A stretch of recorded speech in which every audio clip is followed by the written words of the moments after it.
5 दिन में weight loss होता है, ये मैं कह रहा हूँ और मैंने कराया है। लोग 6-6 महीने एक्सरसाइज करके 2 किलो वेट कम नहीं कर पा रहे। आप ये 2-2 3-3 किलो दिनों में, 2-2 4-4 6-6 दिनों में कैसे करवा देते? दुनिया में वेट लॉस का सबसे बड़ा शॉर्टकट अगर कुछ है तो वो सूर्य नमस्कार है। 417 कैलोरीज बर्न होती है। कोई एक ऐसी इमोशनल स्टोरी जिसने आपको अंदर से झकझोर दिया हो, यार अब तो मुझे योग में और बड़ा काम करना है और बहुत सारे लोगों को परिवर्तन में हेल्प करना है। कि मैंने मेरे पिताजी को खोया बीमारी से ही है। मेरे को ऐसा लगता है कि अगर मैं उतना सक्षम होता या मैं उस समय योग को इतना डीप समझ पाता तो मैं उनको ऐसे तो जाने देता नहीं। 23-24 में एक आई हैं माताजी मेरे पास में जिनको अल्सरेटिव कोलाइटिस था कि डॉक्टर ने कहा है कि मेरे पास टाइम नहीं है, तो बेटा या तो मुझे बचा ले या मुझे तू मार दे। और वो जो कहा था 3 महीने आप जीवित रहोगे, आज लगभग 1.5-2 साल हो गए हैं वो जीवित है और स्वस्थ है। अरे वाह, तो आपको कभी डर नहीं लगता? आप मेडिसिन को ऐसा चैलेंज करते हो, एलोपैथी को ऐसा चैलेंज करते हो कि मैं योग से ठीक कर दूंगा, ऐसे चुटकी बजा के? इतने बड़े बड़े जिसको हम ड्रग माफिया का पूरा गैंग बोलते हैं। मैं डायरेक्टली कह सकता हूँ ऑन कैमरा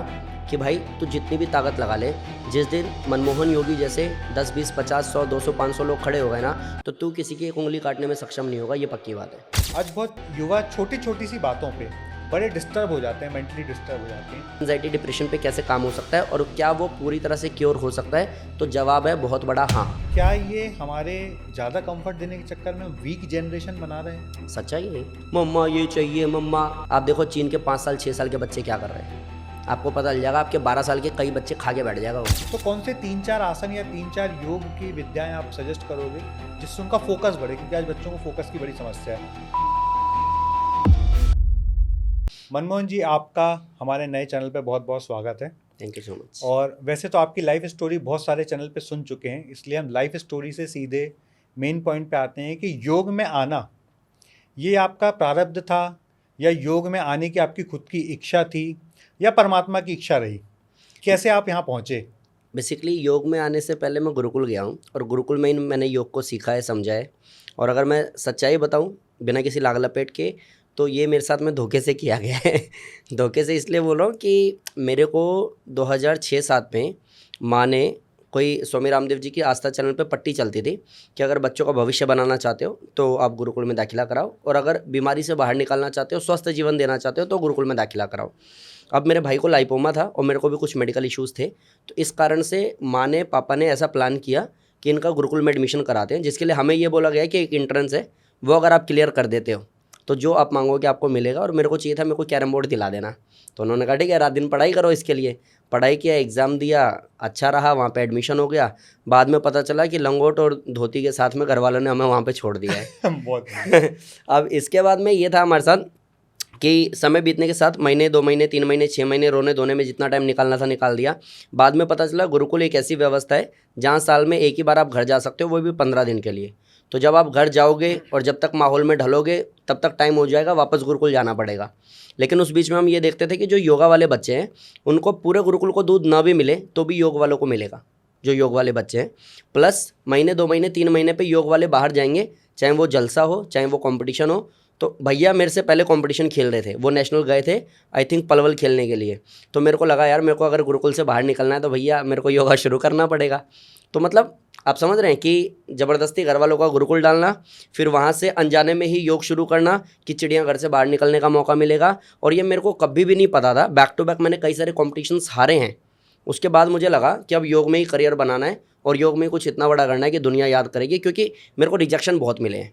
कंपटीशन हारने से लेकर के मेरे खिलाफ पॉलिटिक्स होने तक, मेरे पे चोरी का नाम लगा के मुझे रोकने तक बहुत कुछ हुआ है। तो वो इतना ज़्यादा हो गया कि लगा नहीं, अब तो योग में ही कुछ ऐसा करना है कि इन सब का मुंह भी बंद होगा और ख़ुद को प्रूव भी कर देंगे। बहुत बढ़िया। मतलब ये हम इसको बोल रहे हैं कि एक सबसे बड़ा धोखा जो आपके लिए बना, सबसे बड़ा मौका, राइट, कह सकते हो। परमात्मा ने बना दिया सबसे बड़ा मौका। बिल्कुल। बहुत बढ़िया। अभी आपने एक और बात बोली मनमोहन जी कि पालम से आपकी शुरुआत हुई इस करियर की, और आज आप हर महीने हज़ारों लाखों लोगों को मोटिवेट कर रहे हैं योगा के माध्यम से, अपने यूट्यूब चैनल के माध्यम से। तो इस जर्नी में बहुत सारी विषम चीज़ें आई होंगी, है ना? बहुत सारी परिस्थिति जैसे आपने बताया विषम रही, और तब तो आपकी उम्र भी बड़ी छोटी रही, कच्ची उम्र रही। 10-12 साल की उम्र बड़ी कच्ची उम्र होती है। उस समय इस बात का विश्वास होना कि मैं इसमें अच्छा करियर बना पाऊंगा, इसके लिए प्रेरणा कहाँ से मिली या किसने इसके लिए आपको गाइड किया? बेसिकली ना, मैंने जो कहा ना, मैं कॉम्पिटिशन्स बहुत हारा हूँ। तो एक बार ऐसा हुआ था कि मैंने प्रैक्टिस बहुत की और मैं कॉम्पिटिशन हार गया। तो मेरे क्लासमेट्स ने उस समय में बड़ा मजाक बनाया था कि एक तो पहले ही परमात्मा ने तुझे काला बनाया है, ऊपर से तू धूप में प्रैक्टिस करता है और काला हो गया है, कंपटीशन तेरे से कोई जीता नहीं जाता। तो तब ये हो गया था कि अब तो योग में ही कुछ ऐसा करना है कि मैं सेंटर खोलूँगा और नाम भी जयराम योगा नाम का सेंटर खोलूँगा। मैं लोगों को कंपटीशन की तैयारी करवाऊंगा और मेरे सिखाए हुए बच्चे कभी भी कंपटीशन में हारेंगे नहीं। उस समय मेरे को ये नहीं पता था कि बीमारी ठीक करेंगे, या ये भी नहीं पता था कि योग इतना बड़ा काम कर सकता है कि मेडिसिन फ्री लाइफ दे सकता है। मैं बच्चों की तरह सोच पा रहा था कि मेरे को कंपटीशन जैसे मैं हार गया हूँ, कोई हारे ना, ऐसा मैं उनको सिखाऊं। लेकिन मेरे को सबसे ज़्यादा प्रेरणा मिली स्वामी रामदेव जी से। मैंने 2-3 चीज़ें देखी। पहला, उनको खुद पैरालिसिस था, वो अपने आप को ठीक कर गए। दूसरा, उनकी एक बात है जो मेरे को हमेशा अच्छी लगती है और मेरा कहीं ना कहीं परमानेंट मोटिवेशन भी वो लाइन है कि बड़ी सोच, कड़ी मेहनत, पक्का इरादा। बड़ी सोच, कड़ी मेहनत, पक्का इरादा। वाह। अगर ये 3 चीज़ आपके जीवन में है तो आप सफल हो। और फिर मैंने सोचा कि ये कैसे हो सकता है, तो मैंने उसका विश्लेषण थोड़ा सा किया, थोड़ा सा उस पर काम किया, थोड़ा उसको समझा। तो बड़ी सोच मतलब कि कुछ इतना बड़ा करना है कि अपने देश में हर साल 2 करोड़ लोग पैदा होते हैं, मर जाते हैं, जिन्हें कोई जानता पहचानता नहीं है, उनके दोस्त, पड़ोसी, रिश्तेदार के अलावा, कि इस नाम का कोई व्यक्ति इस दुनिया में आया भी था या नहीं। इतनी बड़ी सोच रखी कि नहीं, जब अगर मुझे कुछ हुआ तो मेरे घर से ज़्यादा दूसरे लोग रोएंगे, इतना दे करके जाऊँगा। ये मैंने सोच उस समय रखी। कड़ी मेहनत, उसके लिए दिन रात घिसा है अपने आप को। मैंने 74 लड़के लड़कियों को तैयार किया है योग में, जिन लोगों ने मुझे धोखा दिया है, जो लोग छोड़ करके गए। मुझे लगा था एक अच्छी सी टीम बनाऊंगा, जिसको करते करते मैंने 74 लोगों को कब सिखा दिया, कब ट्रेंड कर दिया, कब वो मेरे खिलाफ सेंटर खोल के खड़े हो गए, मुझे खुद ही पता नहीं चला। लेकिन बड़ी सोच थी ही, कड़ी मेहनत की, पक्का इरादा ये था, आंधी आए तूफान आए। 2020 में पापा जी का मेरा निधन हुआ, अभी 2025 में भाभी का निधन हुआ। उतार चढ़ाव बहुत आए, 7 बार सेंटर बंद हुआ, लेकिन पक्का इरादा वो वाला था कि कुछ भी हो जाएगा, इतना बड़ा करेंगे कि दुनिया याद करेगी। और वो 3, बड़ी सोच, कड़ी मेहनत, पक्का इरादा लेकर के चलाऊं, और आज जो यहाँ पहुँच पाए हूँ, कहीं ना कहीं उसमें मोटिवेशन स्वामी रामदेव जी का तो है। वाह, बहुत बढ़िया बात बोली मनमोहन जी। तो जैसे आज भारत में योग की जब भी बात होती है तो स्वामी रामदेव जी का बात आता है, और जितनी समझ उनमें इस उम्र में है, जितना बड़ा काम उन्होंने किया है, पद यात्रा कर करके, भारत स्वाभिमान यात्रा कर करके देश भर में योग के प्रति बड़ी जागरूकता लाए हैं। तो इस जागरूकता के मिशन में आप कैसे वैल्यू ऐड करना चाहते हो हमारे देश में?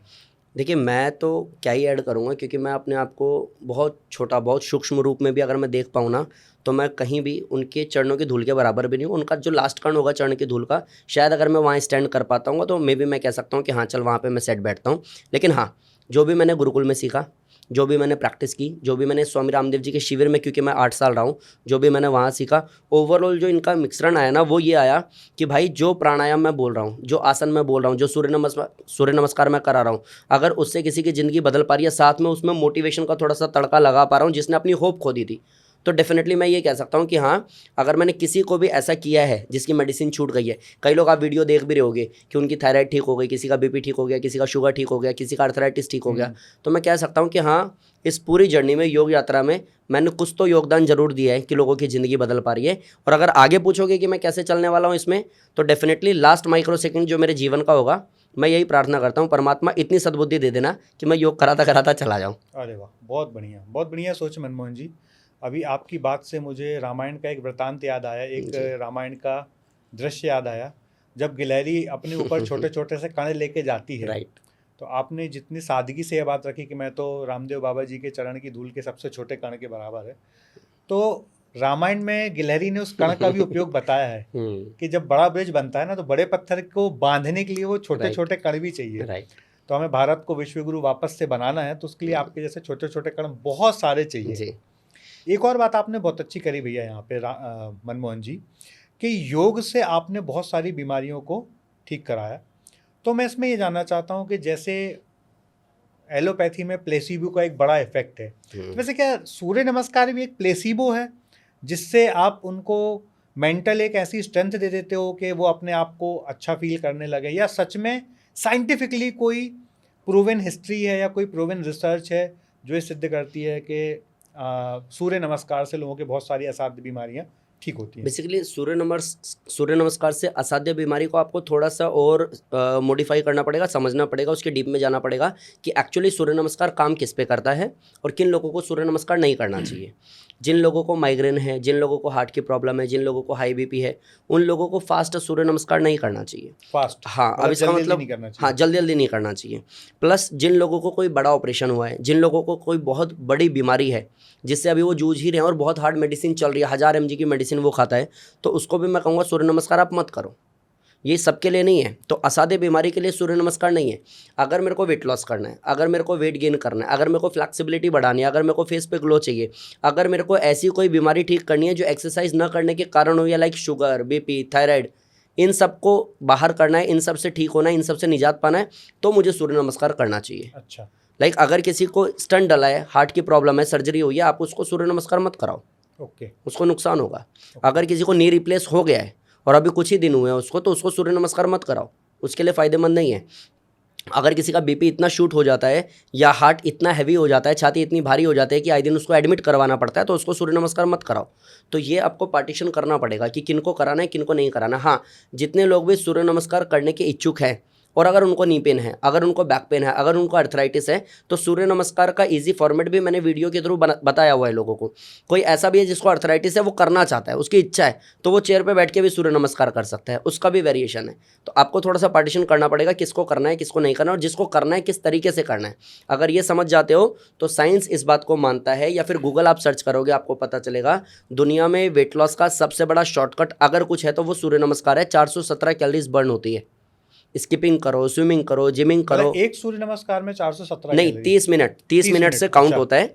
कोई भी वर्कआउट अगर आप करते हो, ट्रेडमिल आप करते हो, जिमिंग आप करते हो, स्विमिंग आप करते हो, स्किपिंग आप करते हो, योगा आप करते हो, तो सब में सबसे ज़्यादा कैलोरीज बर्न होती है 417, वो भी सूर्य नमस्कार से। ओके, प्लस मतलब कोई एक आधे घंटे दौड़े और आधे घंटे सूर्य नमस्कार करे तो सूर्य नमस्कार से ज़्यादा कैलोरीज बर्न होती है, राइट।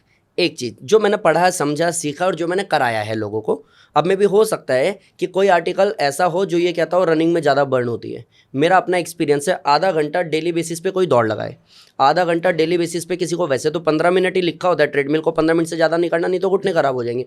फिर भी अगर आप कराओ आधा घंटा एवरेज, किसी को हर दिन जिम कराओ, आधा घंटा किसी को सूर्य नमस्कार कराओ, आपको 1 महीने का इनका ट्रांसफॉर्मेशन एक बार चेक करो, आपको पता चल जाएगा सूर्य नमस्कार की एक्चुअल पावर क्या है। और सिर्फ वेट लॉस नहीं करेगा, सिर्फ फ्लेक्सिबिलिटी नहीं बढ़ाएगा, उस हर एक बीमारी को जो एक्सरसाइज न करने के कारण हुई है उसका अकेला इलाज है सूर्य नमस्कार। वाह, बहुत बढ़िया। तो मनमोहन जी, आपके पास्ट के एक्सपीरियंस में 5-10 साल से जब से आप जयराम योगा चला रहे हैं, जब से आप योगा सीख रहे हैं और सिखा रहे हैं, इस पूरी एक्सपीरियंस की जर्नी में कोई एक ऐसा इमोशनल स्टोरी जिसने आपको अंदर तक हिला दिया और बोला हो कि यार अब तो मुझे इस पे और एग्रेसिवली काम करना है? कोई एक ऐसी सक्सेस स्टोरी या कोई एक ऐसी इमोशनल स्टोरी जिसने आपको अंदर से झकझोर दिया हो कि यार अब तो मुझे योग में और बड़ा काम करना है और बहुत सारे लोगों को परिवर्तन में हेल्प करना है? बेसिकली मैंने पहले भी इस बात पे बात की है, लेकिन मेरे को इसलिए जब आप कह रहे हो कि कोई ऐसी स्टोरी, तो एक ही चीज़ दिमाग में आ रही है। वो आ रही है पहली चीज़ कि मैंने मेरे पिताजी को खोया बीमारी से ही है। मेरे पिताजी अस्थमेटिक थे, 2020 में उनका निधन हुआ, कोरोना से जस्ट पहले फ़ैब में। और मेरे को ऐसा लगता है कि अगर मैं उतना सक्षम होता या मैं उस समय योग को इतना डीप समझ पाता तो मैं उनको ऐसे तो जाने देता नहीं। अब उसके बाद जितने भी केसेस मेरे पास आए, 2023-24 में एक आई हैं माताजी मेरे पास में जिनको अल्सरेटिव कोलाइटिस था। कई बार उनका ऑपरेशन हुआ आंतों का, कई बार उनको छल्ले डाले गए, उनको बोला गया कि 3 महीने से ज़्यादा इनका जीवन नहीं है। उनकी बेटी शादी ही नहीं कर रही थी कि अगर मैं चली गई तो फिर तो ये 2 महीने भी नहीं जी पाएंगे, 1 महीने भी नहीं जी पाएंगे। और वो माताजी आए दिन घर से भाग जाती थी, पार्क में या कहीं पे भी जाके पेड़ में टक्कर मारना कि मुझे मरना है टाइप की, मेरी बेटी मेरी वजह से शादी नहीं कर रही, उसका जीवन ख़राब हो रहा है, नर्क सी ज़िंदगी हो गई है। वो जब मेरे सेंटर आए तो उस समय माताजी बहुत रो रही थी कि डॉक्टर ने कहा है कि मेरे पास टाइम नहीं है, तो बेटा या तो मुझे बचा ले या मुझे तू मार दे, क्योंकि तेरा तो मुझे बचा ले या मार दे, क्योंकि तेरा नाम बहुत सुना है और तू अगर हाथ रख देगा तो मैं ठीक हो जाऊंगी, ऐसा मुझे लगता है। एंड लिटरली ऑन कैमरा कह रहा हूँ, तब तक मुझे योग पे इतना विश्वास नहीं था, लेकिन पता नहीं क्यों परमात्मा ने मेरे से वो बुलवाया, मैंने उनको गले लगाया और सिर्फ सांत्वना के लिए नहीं, मैंने कहा डोंट वरी, रोना नहीं, 1 महीने आंसू मत निकालना, 1 महीने में आप ठीक हो जाओगे। और वो जो कहा था 3 महीने आप जीवित रहोगे, आज लगभग 1.5-2 साल हो गए हैं वो जीवित हैं और स्वस्थ हैं। अरे वाह, बहुत बढ़िया, बहुत बढ़िया। सो मेरे को ये लगता है कि अगर मैं इतना डीप तब जान पाता योग को, तो शायद कम से कम मेरे पिताजी को तो मैं ऐसे नहीं जाने देता। एंड आज के डेट में जितने लोग भी मेरे से जुड़ रहे हैं, जिनको नी पेन है, बैक पेन है, शुगर है, थायराइड है, वो तो यूँ 7 दिन, 10 दिन, महीना, 2 महीने में ठीक हो रहे हैं। और जिनको कोई बड़ी बीमारी है, अगर हम उनको ज्वाइन नहीं करवा पाते, ऑनलाइन उनको क्लास में नहीं रख सकते, ग्रुप में करवा नहीं सकते, स्टंट डला हुआ और भी बड़ी परेशानी है, तो उन लोगों को हम लोग टीम को स्पेशली बोला हुआ है कि ऐसे लोगों का फॉलोअप करो, ऐसे लोगों को वीडियो भेजो और उनको बोलो महीने भर बाद आपको कॉल करके बताए, और फिर जब उनमें आपको कोई चेंज आए ना तो कोई नई वीडियो जो भी हम बनाएंगे उनके लिए वो भेजो। अगर ज्वाइन नहीं करा पा रहे हो, पेमेंट नहीं ले रहे हो, उनको क्लास में आपको नहीं रखना है, तो भी उनको वीडियो ऐसी बना करके दो जैसे मेरे पिताजी चलेगा, ऐसा दूसरा नहीं जाना चाहिए। सो वो मेरा कहीं ना कहीं मोटिवेशन परमानेंट जो है वो मेरे पिताजी से ही आया कि अब अगर मेरे को परमात्मा ने इतना सक्षम बना दिया है तो मेरी नज़र में तो किसी को ऐसे नहीं जाने दूंगा मैं। परमात्मा आपको बहुत शक्ति दे मनमोहन जी। एक बात और, मैंने आपके बहुत सारे पॉडकास्ट देखे तो आप बहुत बड़े बड़े दावे करते हो, बड़ा एग्रेसिव बात करते हो, और आपके अलावा मैं जितने भी ऐसे योग करने वाले लोगों को देखता हूँ, जानता हूँ, उनके अंदर बड़ा धैर्य होता है, बड़ा शांत होते हैं, और आप एकदम एग्रेसिव, मतलब आप एकदम 2020 खेलते हो। जब भी वो आपका मैं पॉडकास्ट देखता हूँ तो आप एकदम एग्रेसिव मोड में होते हो। इसके पीछे कोई स्पेसिफिक वजह है? देखिए, इतना समझना पड़ेगा कि जब हम बीमार होते हैं, जब हम परेशान होते हैं, जब हम डॉक्टर के पास जाते हैं, तो वो हमसे ज़्यादा बात करने में इंटरेस्टेड नहीं है। सीधी सी बात है, आपको कहेगा जी फला चीज़ का ऑपरेशन होना है। अगर आप उस हालत में नहीं हो तो आपको नहीं कहेगा, आपको एडमिट रखेगा, आपकी फैमिली से साइन लेगा। वो लाग लपेट करता नहीं, बातचीत करता नहीं। तो योग वाले क्यों करते हैं, आइए बैठिए, बताइए माता जी कैसे हैं, इन सब से उसका लीवर कैसे ठीक हो जाएगा। तो आप सीधा सीधा बोलो कि आओ बैठो, भस्त्रिका प्राणायाम करो, अनुलोम विलोम करो, अर्धमश्चंद्रासन करो, धनुरासन करो, भुजंगासन करो, मरकटासन करो, अपने आप को ठीक करो, उसके बाद बैठ के गप्पे मारेंगे हम। तो मेरा कॉन्सेप्ट ये है। अब जितने लोगों को मैंने देखा है, ज़्यादातर लोगों, क्योंकि मैं गुरुकुल में पढ़ा हुआ हूँ, मेरे को मंत्र उच्चारण आते हैं, मेरे को संस्कृत का थोड़ा बहुत नॉलेज है, तो अगर मैं वो नॉलेज की बात करूँ कि बहुत बड़ी बड़ी बातें करूँ, बहुत बड़े बड़े श्लोक बोलूँ, तो आपको थोड़ी देर ये तो लगेगा योगी जी आप बहुत अच्छा बोलते हो, बहुत ज्ञानी हो, बट हाँ ज्ञानी हो, लेकिन क्या फ़ायदा, आपका शुगर का मेडिसिन कम हुआ, इंसुलिन बंद हुआ नहीं ना, फिर इस ज्ञान का करोगे क्या आप। तो मैं सीधा सीधा बात करता हूँ कि एक इंसान जो तड़प रहा है, बिलख रहा है, मर रहा है, परेशान है, जब वो डॉक्टर के पास जाता है एक चीज़ सेम होती है कि देखिए माता जी आपको दवाई तो खानी पड़ेगी, बाकी हम कोशिश कर सकते हैं, एक दो टेस्ट और लिख दिए हैं, इसको टेस्ट करवा लीजिएगा। उसके बेटे को बोल देगा कि माता जी का ध्यान रखना है, ऐसी उम्र में ऐसा थोड़ा हो ही जाता है, बोल दिया। घर पे आए, पेरेंट्स फैमिली क्या बात कर रही है, माता जी देखो एज तो है ही, आपको भी थोड़ा अंडरस्टैंड करना पड़ेगा, और आज से ना ऊपर से उतरना बंद कर देना प्लीज़, आप घर में ही रहना, बाकी कोई भी बात हो तो बता देना, छोटू करवा देगा। घर में भी ऐसी बात, रिश्तेदार जो मिलने आ रहे हैं वो भी क्या बोल रहे हैं, माता जी कोई बात नहीं, भगवान भजन करो, भगवान जैसा चाहे। मनमोहन योगी के पास आके भी मनमोहन योगी यही बात करेगा तो मर जाएगा ना इंसान। मनमोहन योगी सिर्फ ये बोलेगा माता जी टेंशन नहीं लेना है, मैं हूँ, आप ठीक हो जाओगे, आपको 1 महीने गलत सोचना नहीं है, गलत बोलना नहीं है, बाकी मेरे पे छोड़ दो, आप पानी का इंटेक बढ़ा दो, खाने को चबाना। अब मैं प्रैक्टिकली बात कर रहा हूँ, 1 महीने बाद जब उनमें बदलाव आएगा ना तो बोलेगी बेटा तूने मेरी ज़िंदगी बचा ली। तो अगर मेरे अग्रेसिव होने से किसी को फ़ायदा हो रहा है तो ठीक है। बहुत गहरी बात बोली मनमोहन जी आपने, कि उसको अपने घर पे भी भावनात्मक सपोर्ट नहीं मिलता है, सारी दुनिया निराशा वाली बात करती है, तो आदमी कैसे सर्वाइव करे। बड़ी गहरी बात है, जिसको भी समझ में आ रहा होगा, जो दर्शक ये बात समझ रहे होंगे। और इसमें भी एक चीज़ और ऐड कर दूँ, अगर उसको कोई ऐसी बीमारी हो गई है जिसकी वजह से बिल्कुल वो बेड पे है और अब उसके शरीर से बदबू आ रही है, स्मेल आ रही है, वहीं वो यूरिन कर रहा है, उसको थैली लगी हुई है, या फिर पर्टिकुलर कोई ऐसा हिस्सा है जो कमज़ोर है या सड़ गया है जिसमें बहुत ज़्यादा स्मेल है, तो यूँ बोला जाएगा उस इंसान को जिसने पूरी ज़िंदगी झोंक दी इस घर को बनाने में, इसका बेड लगा दे पीछे और गेट कर दे बंद, रिश्तेदार आ रहे हैं थोड़ा परफ्यूम मार दियो यहाँ पे, और सुन जा कुछ काम हो तो देख लियो जाके। जब पता है कि उसको कोई बचाने वाला नहीं है और परमात्मा ने योग नाम की कोई ऐसी विद्या मेरे हाथ लगा दी है, तो अगर मैं कोशिश करने से वो ठीक हो सकता है तो बेस्ट है। सच में ये बात सुन के मन द्रवित हो रहा है कि जिसने पूरा परिवार बनाया, जिसने अपनी पूरी ज़िंदगी लगा दी, जो आप बोल रहे हो, और उसके लिए परिवार में एक कोने की भी जगह नहीं है, नहीं होती है। और ये मैंने देखा है, साक्षात देखा है मैंने, लोगों को बदलता हुआ देखा है, लोगों से मरते हुए इंसान का अंगूठा लेते हुए देखा है मैंने, मेरी आंखों में सब कुछ कैद किया हुआ है। और मैं खुद भी हमेशा यही कहता हूँ, मेरी फैमिली को यही कहता हूँ कि भाई देख, जब तक मैं कोशिश कर पा रहा हूँ मैं कर रहा हूँ। मेरे स्टूडेंट्स को भी यही कहता हूँ, जब तक मैं करा पा रहा हूँ मैं करा रहा हूँ। जिस दिन मेरे को लगेगा ना मैं सक्षम नहीं हूँ, मैं हाथ जोड़ के मना कर दूंगा, मैं जाऊँगा पेड़ के नीचे बैठूँगा, अपने लिए करूँगा, मैं लोड नहीं ले सकता किसी का भी। क्योंकि आज मैं करा रहा हूँ, लोग मुझे देख रहे हैं, लोग मुझे प्यार कर रहे हैं ना, अगर टाइम ख़राब आएगा ना तो ये लोग गाली देने में भी पीछे नहीं हटेंगे। सो बस मैं कोशिश कर पा रहा हूँ, परमात्मा ने मुझे सद्बुद्धि दी है, मैं ट्राई कर रहा हूँ। और जिस दिन इंसान इतना प्रैक्टिकल हो जाए ना, उसको एंजाइटी नहीं होगी, उसको डिप्रेशन नहीं होगा, वो सुसाइड नहीं करेगा, वो समझ जाएगा कि मैंने जितना लगाना था लगा दिया, बस हो गया। तो ये एंजाइटी डिप्रेशन को लेके भी मेरे मन में सवाल था कि ऐसी कौन से योग हैं जिससे एंजाइटी डिप्रेशन पे राहत मिल सकती है या ख़त्म होने में कारगर हो सकते हैं।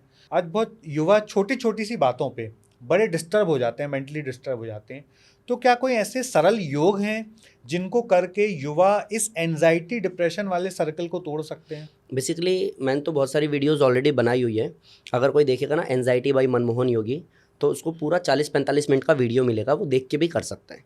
और ये मैं इसलिए बोल रहा हूँ, प्रमोशन नहीं कर रहा हूँ, बल्कि इसलिए बोल रहा हूँ कि जब हम कोई नाम लेते हैं ना, अब मैं बोलूँगा भ्रामरी प्राणायाम, उद्गीत प्राणायाम, तो सुनने में अच्छा लगेगा, रील भी कटेगी तो अच्छी होगी, बट वो वैल्यू ऐड नहीं करेगी किसी को। तो अगर आपको रेफरेंस चाहिए तो anxiety by Manmohan Yogi, back pain by Manmohan Yogi, sugar by Manmohan Yogi, knee pain by Manmohan Yogi, Anulom Vilom pranayama का संपूर्ण ज्ञान बाई मनमोहन योगी, सूर्य नमस्कार बाई मनमोहन योगी, सब कुछ फ्री में अपलोड किया हुआ है। देखो भी, सीखो भी, करो भी, और रिजल्ट को इसी पॉडकास्ट के कमेंट सेक्शन में जाकर के बताओ भी कि मैं 1.5 महीने से चित्रेश्वर वाला वीडियो देख रही थी, उसमें मेरे को पता चला और आपकी वीडियो देख करके मैंने फॉलो किया तो 1.5 महीने में ये फ़ायदा हो गया। अब बात करते हैं कि एंजाइटी डिप्रेशन पे कैसे काम हो सकता है और क्या वो पूरी तरह से क्योर हो सकता है। तो जवाब है बहुत बड़ा हाँ, क्योर हो सकता है, कंप्लीटली हो सकता है, मेडिसिन फ्री जी सकता है इंसान, और बिना किसी गलत डिसीजन के, बिना किसी गलत रास्ते पे जाए वो बिल्कुल स्वस्थ हो सकता है। उसको करना भ्रामरी प्राणायाम, उद्गीत प्राणायाम, इसके अलावा अर्धमश्चंद्रासन, धनुरासन, भुजंगासन, सेतुबंध आसन, इन सब के साथ में अनुलोम विलोम प्राणायाम जो कंपलसरी है। अनुलोम विलोम और भ्रामरी और उद्गीत कर लिया ना 3 प्राणायाम, और जो ये 4-5 आसन बताएं कर लिया ना, तो 1 महीने के अंदर stress, anxiety, depression, even OCD, इन पे काम होता हुआ दिख जाएगा। 3 महीने में इंसान पूरी तरह से बाहर आ जाएगा। लेकिन इसमें एक चीज़ ऐड ऑन करना पड़ेगा, टर्म एंड कंडीशन अप्लाई, कि ये सब करते हुए आपको विचार करना पड़ेगा अगले 3 महीने तक कि यस, अब मैं बिल्कुल ठीक हो रहा हूँ, मेरा ब्रेन एक्टिव हो रहा है, अब मेरे को कोई ऐसी समस्या नहीं है जो मुझे तोड़ रही है। बात रह गई जो मेडिसिन खा के मैं लगातार सोता ही रहता हूँ, उस बीमारी से लड़ने की इतनी ताकत आ रही है कि मेडिसिन खाने की भी अब मेरे को ज़रूरत नहीं है। अगर इतना प्रैक्टिकली सेल्फ टॉक आप कर सकते हो तो अगले 3 महीने में आप बिल्कुल ठीक हो सकते हो, और ऐसे मैंने बहुत सारे लोग ठीक किए। मतलब योग के साथ सेल्फ टॉक का भी बड़ा इंपॉर्टेंस है, सबसे बड़ा उसको रोल है ठीक सर, करने के लिए। 95% रोल उसका है सर। अब कई लोग ऐसे कहते हैं ना कि 95 उसका है तो फिर योग क्यों करना है। तो भाई गाड़ी चलाने का जो रोल है ना, पेट्रोल तो डालना फिर भी पड़ेगा। अब गाड़ी आप चलाओगे, पेट्रोल नहीं डालोगे कि गाड़ी ही से तो मेहनत है, एक्सीलेटर का ही तो काम है, गियर का ही तो काम है, अरे चक्के लगा तो रखे हैं इसमें, तेल कौन डालेगा, तेल तो डालना पड़ेगा, वो कंपलसरी है। तो योग करने के साथ साथ सेल्फ टॉक जरूरी है, अगर करते हो तो फ़ायदे बहुत ज़्यादा मिलेंगे। अभी जैसे लास्ट कुछ 10-20 सालों में रामदेव बाबा की यात्रा के बाद और हमारे देश के प्रधानमंत्री जी ने भी बड़ा इनिशिएटिव लिया योग को लेके, राइट। तो क्या अभी आपकी बातों सुन के मुझे लग रहा है कि यार ये तो हर स्कूल में कंपल्शन होना चाहिए। डेफिनेटली। तो क्या आपके हिसाब से किस एज से बच्चों को इसमें सिखाना शुरू कर देना चाहिए, और वो यदि अर्ली स्टेज में सीखना शुरू करते हैं तो क्या ये स्ट्रेस, एंजाइटी, डिप्रेशन से लोग बाहर निकल सकते हैं हमेशा के लिए, या देश को हम इससे बाहर निकाल सकते हैं? देखिए मैं बताता हूँ कि मैंने कुछ पढ़ा है, कुछ मैंने किया है, और कुछ मेरे अपने एक्सपीरियंस है। वो एक्सपीरियंस मुझे ये कहते हैं कि 4 साल के बच्चे को मैंने कराया है और उसकी हाइट इंक्रीज़ होने में, उसका फोकस होने में, उसको एडवांस योगा खेल के गोल्ड मेडल जीतने में हेल्प मिली है। लेकिन जो मैंने पढ़ा है वो पढ़ा है कि 7-8 साल से पहले आप मत कराओ। तो मैंने किया कुछ और है, पढ़ा कुछ और है, तो दोनों में क्लेश मैं करना चाहता नहीं।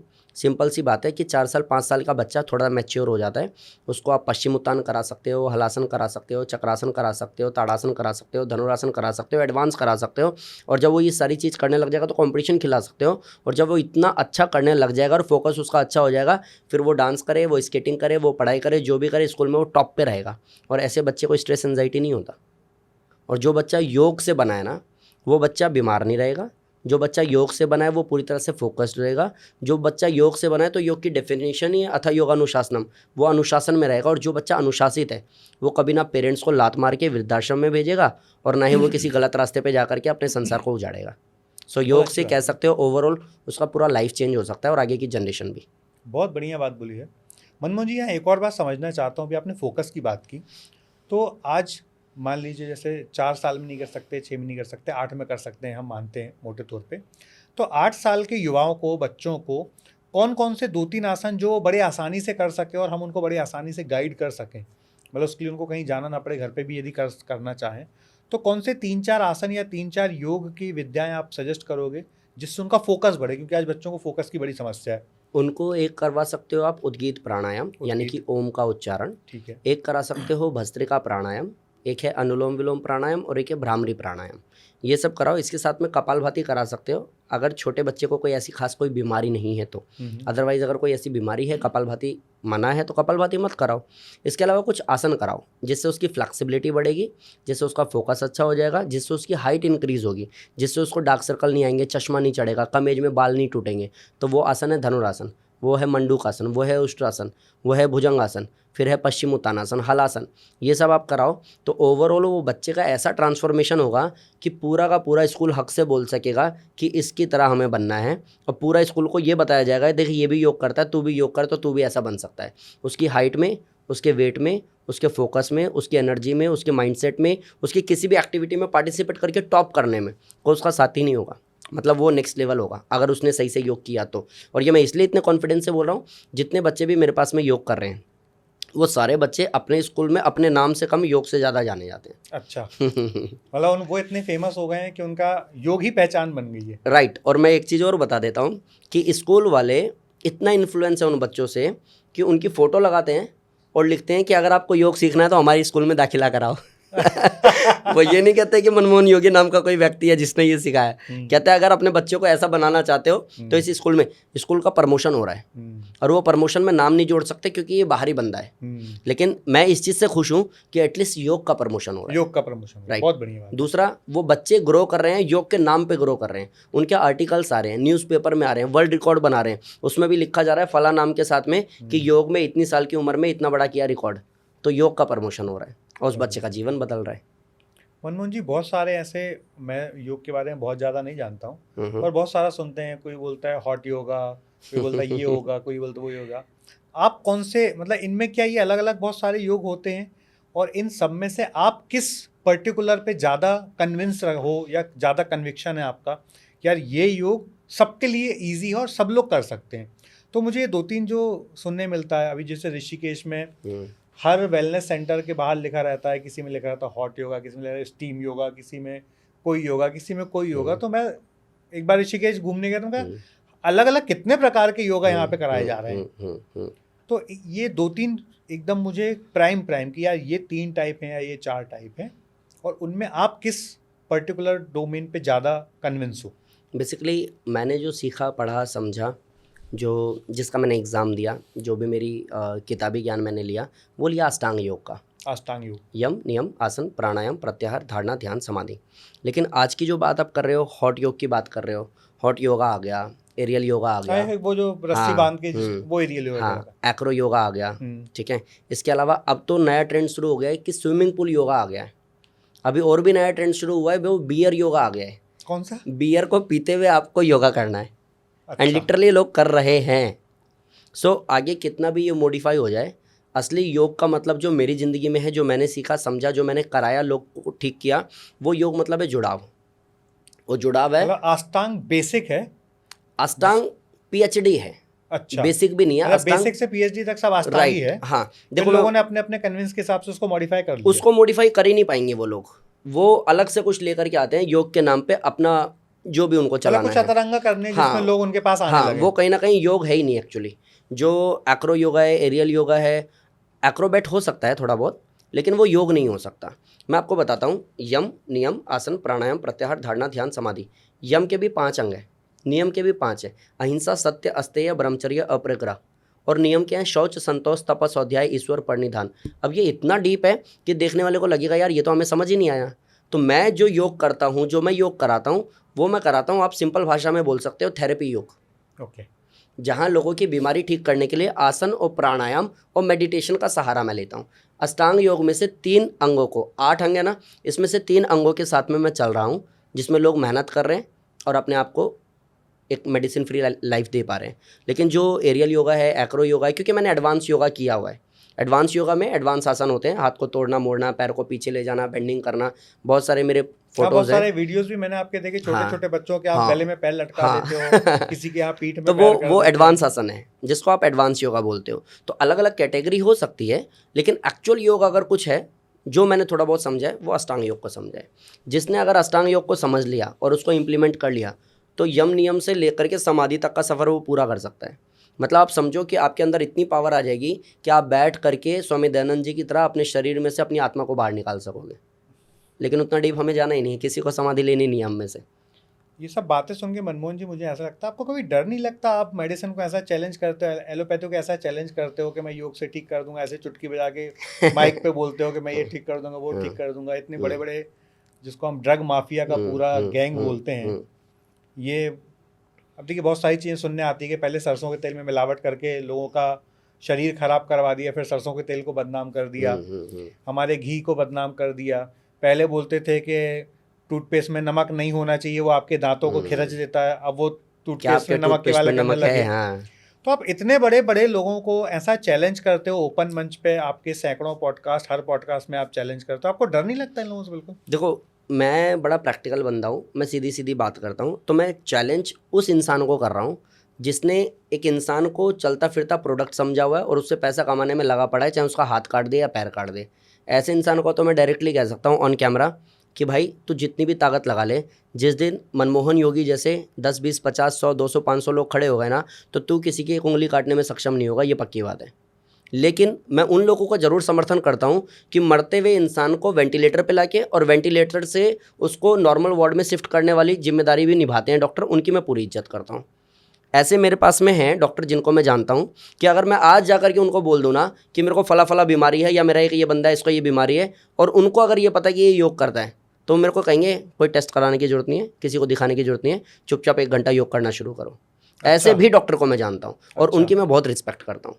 सो जो भी लोग प्रोडक्ट समझ करके शरीर को चीड़ फाड़ रहे हैं या जानबूझ के उल्टे सीधे टेस्ट लिख रहे हैं, उनको पता है टेस्ट में कुछ आना नहीं है, लेकिन उनका अपना जो कमीशन है वो बन जाएगा, तो ऐसे लोगों के मैं सख्त खिलाफ हूँ। और इवन दो मैं योग में भी ऐसे लोगों के खिलाफ हूँ जो फीस 6 महीने की ले रहे हैं, क्लास वो कराते नहीं है, कहते हैं योगा स्लो प्रोसेस है। मैं उस हर एक व्यक्ति के खिलाफ हूँ जो किसी का टाइम और पैसा खा करके सिर्फ अपना बिजनेस बिल्ड कर रहा है, चाहे वो योग में हो, चाहे वो मेडिकल साइंस में हो, चाहे वो आयुर्वेद में हो। आयुर्वेद का मतलब भी ये नहीं है कि लाइक आप लो आराम से धीरे धीरे काम करेगा। क्यों धीरे काम करेगा? क्यों? अगर आपको बैक पेन हो रहा है, अगर आपको सर दर्द हो रहा है, तो सर दर्द में आप लो ना स्टीम, आप उसमें दिव्य धारा की 1 बूंद डालो और गर्म पानी का स्टीम आप लो, ऊपर से कपड़ा ढको, देखो जरा सर दर्द कैसे होगा आपको। अगर आप कहते हो नहीं नहीं योगा स्लो प्रोसेस है, अरे आयुर्वेद तो जड़ पे काम करता है, आराम आराम से काम करता है, तो ये भी प्रॉब्लम आपका अपना बनाया हुआ है जिसकी वजह से एलोपैथ ऊपर आ गया। आप हक से बोलो कि हम करवा सकते हैं ठीक, अगर आप करा सकते हो तो लोग आपके पास आ जाएंगे। सो मैं उस हर एक इंसान के खिलाफ हूँ जिसके लिए सिर्फ बिजनेस है, और बिजनेस में वो किसी का घर बिकवाने में भी पीछे नहीं हटता है। बाकी तो सब अपने अपने फील्ड के नेता हैं, जो अच्छा काम कर रहे हैं उनको मैं अप्रिशिएट करता हूँ। बहुत अच्छी बात बोली आपने। तो मेडिकल साइंस में ये जितना चल रहा है, और जैसा आपने बोला कि आपके जैसे कुछ 200-500 लोग भी आ गए योग में, तो योग तो हमारे सनातन धर्म में बहुत सालों से, हजारों साल पुरानी चीज़ें हैं। तो आपको क्या लगता है ये जो बीच में 200-500 साल इसमें थोड़ा तकलीफ आई, उसको आज हम ठीक कैसे कर सकते हैं? देखो मैं चैलेंज की बात नहीं करूंगा कि लोग उससे योग से बड़े दूर हो गए थे, अब धीरे धीरे वो हो रहा है, तो ठीक करने में क्या करना चाहिए? या जितने भी अभी व्यूवर हैं जो ये वीडियो देख रहे हैं, क्योंकि एक होता है शिकायत करने वाला कि मेरे देश में ये गंदा है, मेरे देश में वो गंदा, एक होता है जिम्मेदारी लेने वाला कि मैं क्या योगदान दे सकता हूँ। तो आपके हिसाब से एक आम पब्लिक अपना योगदान कैसे दे सकती है? 2 चीज़ें कहूँगा। पहली चीज़, मैं आपके उस क्वेश्चन को थोड़ा और आगे बढ़ाता हूँ कि मेरा ना अभी एक डीडी पे दूरदर्शन पे, हाँ दूरदर्शन पे मेरा एक प्रोग्राम हुआ था।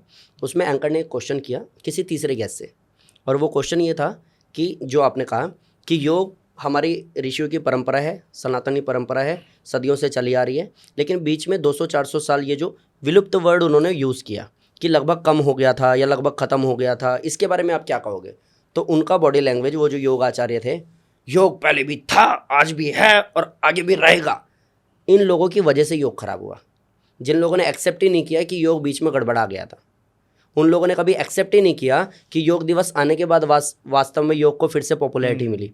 वो एक्सेप्ट हमें योग वालों को पहले करना पड़ेगा कि हाँ योग कहीं ना कहीं बीच में विलुप्त होने की कगार पे था। आपको जनता को समझाने के लिए कि पहले जो तकलीफ है उसके हमें एक्सेप्ट करना ही पड़ेगा एक्चुअली। उसके बिना आप नहीं बढ़ सकते हो। आपने जब माना ही नहीं है कि कुछ गलत हुआ था तो सही करना क्यों है? और सही करोगे नहीं तो फिर ठीक है ना, आएगा एक्रो योगा ले जाएगा योग के नाम पे सब कुछ, आप कुछ नहीं कर पाओगे। तो पहला काम ये कि आपको एक्सेप्ट करना पड़ेगा। दूसरा, एक मिथ है योग में कि योग होता है या योगा होता है, योग तो स्लो प्रोसेस होता है। इन सब उधेड़ बुन से ऊपर उठना पड़ेगा, और जो बीमार इंसान आपके पास आ रहा है उसको आपको ठीक करना पड़ेगा। अगर आप सक्षम नहीं हो तो आप योग कराना बंद करो। योग के नाम पे जो आप पैसा कमा रहे हो उसमें चेंजेस लाओ। तीसरा ये कि जो इंसान योग करने जा रहा है उसको ये समझना पड़ेगा कि मैं कर किसके पास रहा हूँ। क्या उसका अपना कोई एक्सपीरियंस है, उसका अपना कोई डाटा है, क्या उसने मेरे जैसे केसेस पहले हैंडल किए हैं, क्या मेरे जैसे लोगों को ठीक किया है? और अगर नहीं किया है और वो आप पे ही एक्सपेरिमेंट करके या तो आपको सही करने वाला है या ख़राब करने वाला है, तो भाई ऐसे बहुत लोग हैं दुनिया में जो बहुत अच्छा काम कर रहे हैं योग में, उनके पास जाओ। और ये मैं इसलिए बोल रहा हूँ क्योंकि यही लोग मिल करके एक ऐसा यूनिवर्स तैयार करेंगे जहाँ आप कह पाओगे हक से कि हाँ योग में पावर है और योग ठीक करता है। क्योंकि करने वाला भी गलत करेगा तो भी योग बदनाम होगा, वो इंसान बदनाम नहीं होगा। और कराने वाला भी गलत कराएगा और इंजरी कर देगा तो भी वो बंदा बदनाम नहीं होगा, योग बदनाम होगा कि योग से नुकसान होता है। इन सब के अलावा एक सामान्य व्यक्ति योग को कैसे आगे ले जा सकता है, कैसे बढ़ा सकता है, तो योग की कुछ डेफिनेशन है। अथा योगानुशासनम, अनुशासन मतलब योग। जितने लोग भी अनुशासित होकर के अपना काम कर रहे हैं वो हर एक व्यक्ति योग कर रहा है। योगा कर्मशु कौशलम, कर्मों की कुशलता मतलब योग। जितने लोग भी अपने काम में परफेक्शन तक चले गए हैं और ऐसे टॉप पे जाकर के दुनिया को बदलने की कोशिश कर रहे हैं, ऐसे बहुत सारे नाम हैं, तो वो भी योग कर रहे हैं। और जितने लोग भी उनको सुन रहे हैं, पूरी ईमानदारी से सुन रहे हैं, नोट्स बना रहे हैं, इंप्लीमेंट कर रहे हैं, और फिर मनमोहन योगी की तरह धीरे धीरे धीरे धीरे 10-12 साल में एक ऐसा नेम फेम बना ले रहे हैं कि लोगों को जागरूक कर रहे हैं, तो वो लोग भी योग कर रहे हैं। आप ये कह सकते हो पूरी दुनिया को कि यस मैं हर एक सेकंड योग करता हूँ और योग हमारी संस्कृति है, धरोहर है। अगर आप योग करते हो तो आपका जीवन बदल सकता है। और ऐसे कुछ ही लोग तैयार करने हैं जिसपे मैं शिद्दत से लगा हुआ हूँ। मैं अभी 5 डेज़ वेट लॉस चैलेंज लेकर के आया, 10 डेज़ वेट लॉस चैलेंज लेकर के आया, 30 days 45 days weight loss challenge लेकर के आया, ट्रांसफॉर्मेशन कराया, इनका फिर शूट किया, इनको फिर अवार्ड दिया, इनसे बोला कि बताओ आपको बीमारी क्या है। फिर इंसान ने बोला कि मेरे ब्रेन में ना ब्लड फ्लो प्रॉपर नहीं हो रहा था, मेरे को डॉक्टर ने वॉक मना किया था, लेकिन सर ने 45 दिन में मेरी लाइफ चेंज कर दी, मेरी टी शर्ट का साइज़ चेंज हो गया, बच्चे की ड्रेस मैं पहन पा रही हूँ। और ये इतनी सारी चीज़ें बोलने के बाद उन्होंने ये कहा कि वास्तव में मैं कह सकती हूँ योग लाइफ चेंजिंग एक्सपीरियंस है। और जब ऐसे कुछ एक्सपीरियंस निकल करके आएंगे ना हक से, जो पढ़े लिखे लोग समझदार लोग आके ये बोलेंगे मेरे पे टाइम बिल्कुल नहीं था, लेकिन योग ने मेरे को इतना सक्षम बना दिया है कि आज मैं दुनिया को योग से जागरूक करने के लिए अपनी जॉब भी छोड़ सकती हूँ, तो अपने आप योग फिर से वहीं पहुँच जाएगा जहाँ था। मैं आपसे अगला सवाल करने ही ये वाला था, जो आपने आधा जवाब दे दिया, आधा और दे दीजिए। आपके कमेंट्स पढ़ता रहता हूँ मैं, कोई बोलता है मैंने 3 दिन में 2.5 किलो वेट कम कर लिया, किसी ने 5 दिन में 6 किलो वेट कम कर लिया। लोग 6-6 महीने एक्सरसाइज करके 2 किलो वेट कम नहीं कर पा रहे। आप ये 2-2, 3-3 किलो दिनों में, 2-2, 4-4, 6-6 दिनों में कैसे करवा देते? मतलब what is actual science? Basically इसमें 1-2 चीज़ें और ऐड कर दीजिए आप, ये कि 5 दिन में वेट लॉस होता है, ये मैं कह रहा हूँ और मैंने कराया है। अब जितने लोग पढ़ करके आए ना, वो कहते हैं नहीं 5 दिन में करना नहीं चाहिए, इंजरी हो जाती है, तो ऐसे लोग करा ही नहीं पाए। चाहे ऐसे लोगों के पास अब 6 महीने रहो या साल भर रहो, तो ये पार्टीशन अपने आप ही हो गया। जिसने खुद ही एक्सेप्ट कर रखा है कि हो ही नहीं सकता, तो वो करा भी नहीं सकता। नहीं, अभी तो ये सब्जेक्ट ही नहीं है, क्योंकि आपके कमेंट पे मैं एक वीडियो में 100 कमेंट पढ़ता हूँ जो बोलते हैं मेरा इतना लॉस हो गया, मेरा इतना लॉस हो गया। तो 2-4-10 कमेंट हो सकते हैं गलत, आप खरीद सकते हो, हो। 200-400-500 कमेंट या हर वीडियो पे कमेंट, और लोग लाइव आके, क्योंकि मैंने आपके बहुत सारे वीडियो भी देखे जिसमें लोग लाइव बोल रहे हैं बातें, तो ये तो हो रहा है, मतलब एक्सेप्टेबल है। राइट, इसके पीछे की साइंस क्या है, कैसे एक्सेप्टेबल है? ठीक है, फिर मैं बता देता हूँ। बेसिकली मैं ना उनको कुछ चीज़ें ऐसी कराता हूँ जिससे रैपिडली वेट लॉस होता है लेकिन कोई नुकसान नहीं होता है, और उसमें भी मैंने पार्टीशन किया हुआ है। जैसे मैं कार्डियो कराता ही हूँ, मैं सूर्य नमस्कार कराता ही हूँ, मैं उनको साइड बाय साइड अनुलोम विलोम करने बोलता हूँ, क्योंकि इतनी मेहनत के बाद में चक्कर आएगा, वीकनेस आएगी, वोमिट आएगा, इससे अच्छा है आप अनुलोम विलोम करके स्ट्रेंथ गेन करो। उस पर मैं काम करता ही हूँ। प्लस मैं इनको कुछ कहानियाँ, कुछ स्टोरीज बताता हूँ जिसमें इनको ये समझ में आता है कि संकल्प में कोई विकल्प नहीं है, सर ने समझाया 5 दिन मेहनत करना ही है। तो जब ये माइंडसेट बन जाता है ना कि 5 दिन में रिजल्ट लाएंगे, और हक से संडे जब सर लाइव आएंगे तो कमेंट में हम बताएंगे, तो उस होड़ में इंसान मेहनत करता है। अभी तक उल्टा पुल्टा क्या हो रहा था कि कार्डियो मत करो क्योंकि हार्ट की प्रॉब्लम है तो नुकसान करेगा, कार्डियो मत करो क्योंकि नी पेन है, कार्डियो मत करो क्योंकि बैक पेन है, कार्डियो मत करो क्योंकि आपको माइग्रेन है। मैंने कहा कार्डियो करो, कार्डियो में जंप मत करो, तो आप सेफ साइड आ गए। आप बिना जंप के आप जंपिंग जैक कर रहे हो, बिना जंप के आप नी लिफ्ट कर रहे हो, बिना जंप के आप क्रॉस नीज कर रहे हो, बिना जंप के आप साइड बेंडिंग कर रहे हो, बिना जंप के आप सूर्य नमस्कार कर रहे हो। इतनी सारी चीज़ है ना करने के लिए, तो इंजरी 0%, रिजल्ट 100%। तो कार्डियो कराता हूँ। सूर्य नमस्कार में कुछ वेरिएशंस डालें कि आप हार्ड ऐसे कर सकते हो, वेरिएशन में थोड़ा इजी ऐसे कर सकते हो। अगर आप खड़े रहने में सक्षम नहीं हो तो चेयर पे बैठ करके सूर्य नमस्कार कर सकते हो। मीन्स इन शॉर्ट इतने अच्छे से क्लास को डिज़ाइन कर दिया कि कोई क्वेश्चन छोड़ा ही नहीं है, सीधा आंसर दिया है, और उन लोगों ने 5-5 दिन अपने ऊपर काम किया है। प्लस मैंने कहा कि रात को 8 बजे से पहले खाना खा लो। मैंने कहा कि 8-12, 4-8 के टाइम को आप फॉलो करो। मैंने ये कहा कि 5 दिन बाहर का मत खाना, क्योंकि संकल्प में कोई विकल्प नहीं होना चाहिए। एक ऐसा माइंड हैक किया ना 5 दिन, कि छठे दिन उन लोगों ने कमेंट में जाके बोला कि सर हमारी लाइफ चेंज हो गई 5 मतलब योग गुरु या हिप्नोटाइज गुरु हो, क्या हुआ? आप कुछ भी नाम दे सकते हो। लोगों को ऐसे हिप्नोटाइज कर देता है। अच्छा, मैं आपके वीडियो भी देखता हूँ तो ऐसा लगता है आप सीधे क्लास में आते से डांटने लगते हैं लोगों को। नहीं नहीं, ऐसा कुछ भी कभी भी नहीं होता है। मतलब क्या होता है ना, गुस्से में क्लास लेते हो, ऐसा क्यों? नहीं वो गुस्सा नहीं है, वो मोटिवेशन है। जितने लोग मेरे पास में कर रहे हैं ना, वो लोग समझते हैं उस बात को। जैसे कोई ना रैंडमली आया, 30 सेकंड का रील देखा, वो कहेगा भाई क्या एटीट्यूड है भाई, थोड़ा तरीके से करा। और जो मेरे पास में मेहनत कर रहा है, वो उसी कमेंट में उसी बंदे को जा करके लिखेगा, तुझे पता क्या है भाई, जा एक बार सर की वीडियो देख। क्योंकि एक इंसान को अगर मेरे ये बोलने से, आइए माता जी, नमस्कार माता जी, बैठिए और बताइए घर परिवार में, ये बोलने से उसको सुकून मिल रहा है, तो भाड़ में गया ऐसा सुकून। लेकिन अगर उसको ये समझ में आ रहा है कि चलिए माता जी सीधे बैठिए, मेहनत करते हैं शुरू, अब लेटो एक एक पैर, नहीं नहीं रेस्ट नहीं करना बिल्कुल नहीं, उठाओ एक एक पैर, नहीं बेटा नहीं हो रहा, कोशिश तो करो, मैं खड़ा तो हूँ, आपको कुछ नहीं होगा, मैं संभाल लूंगा।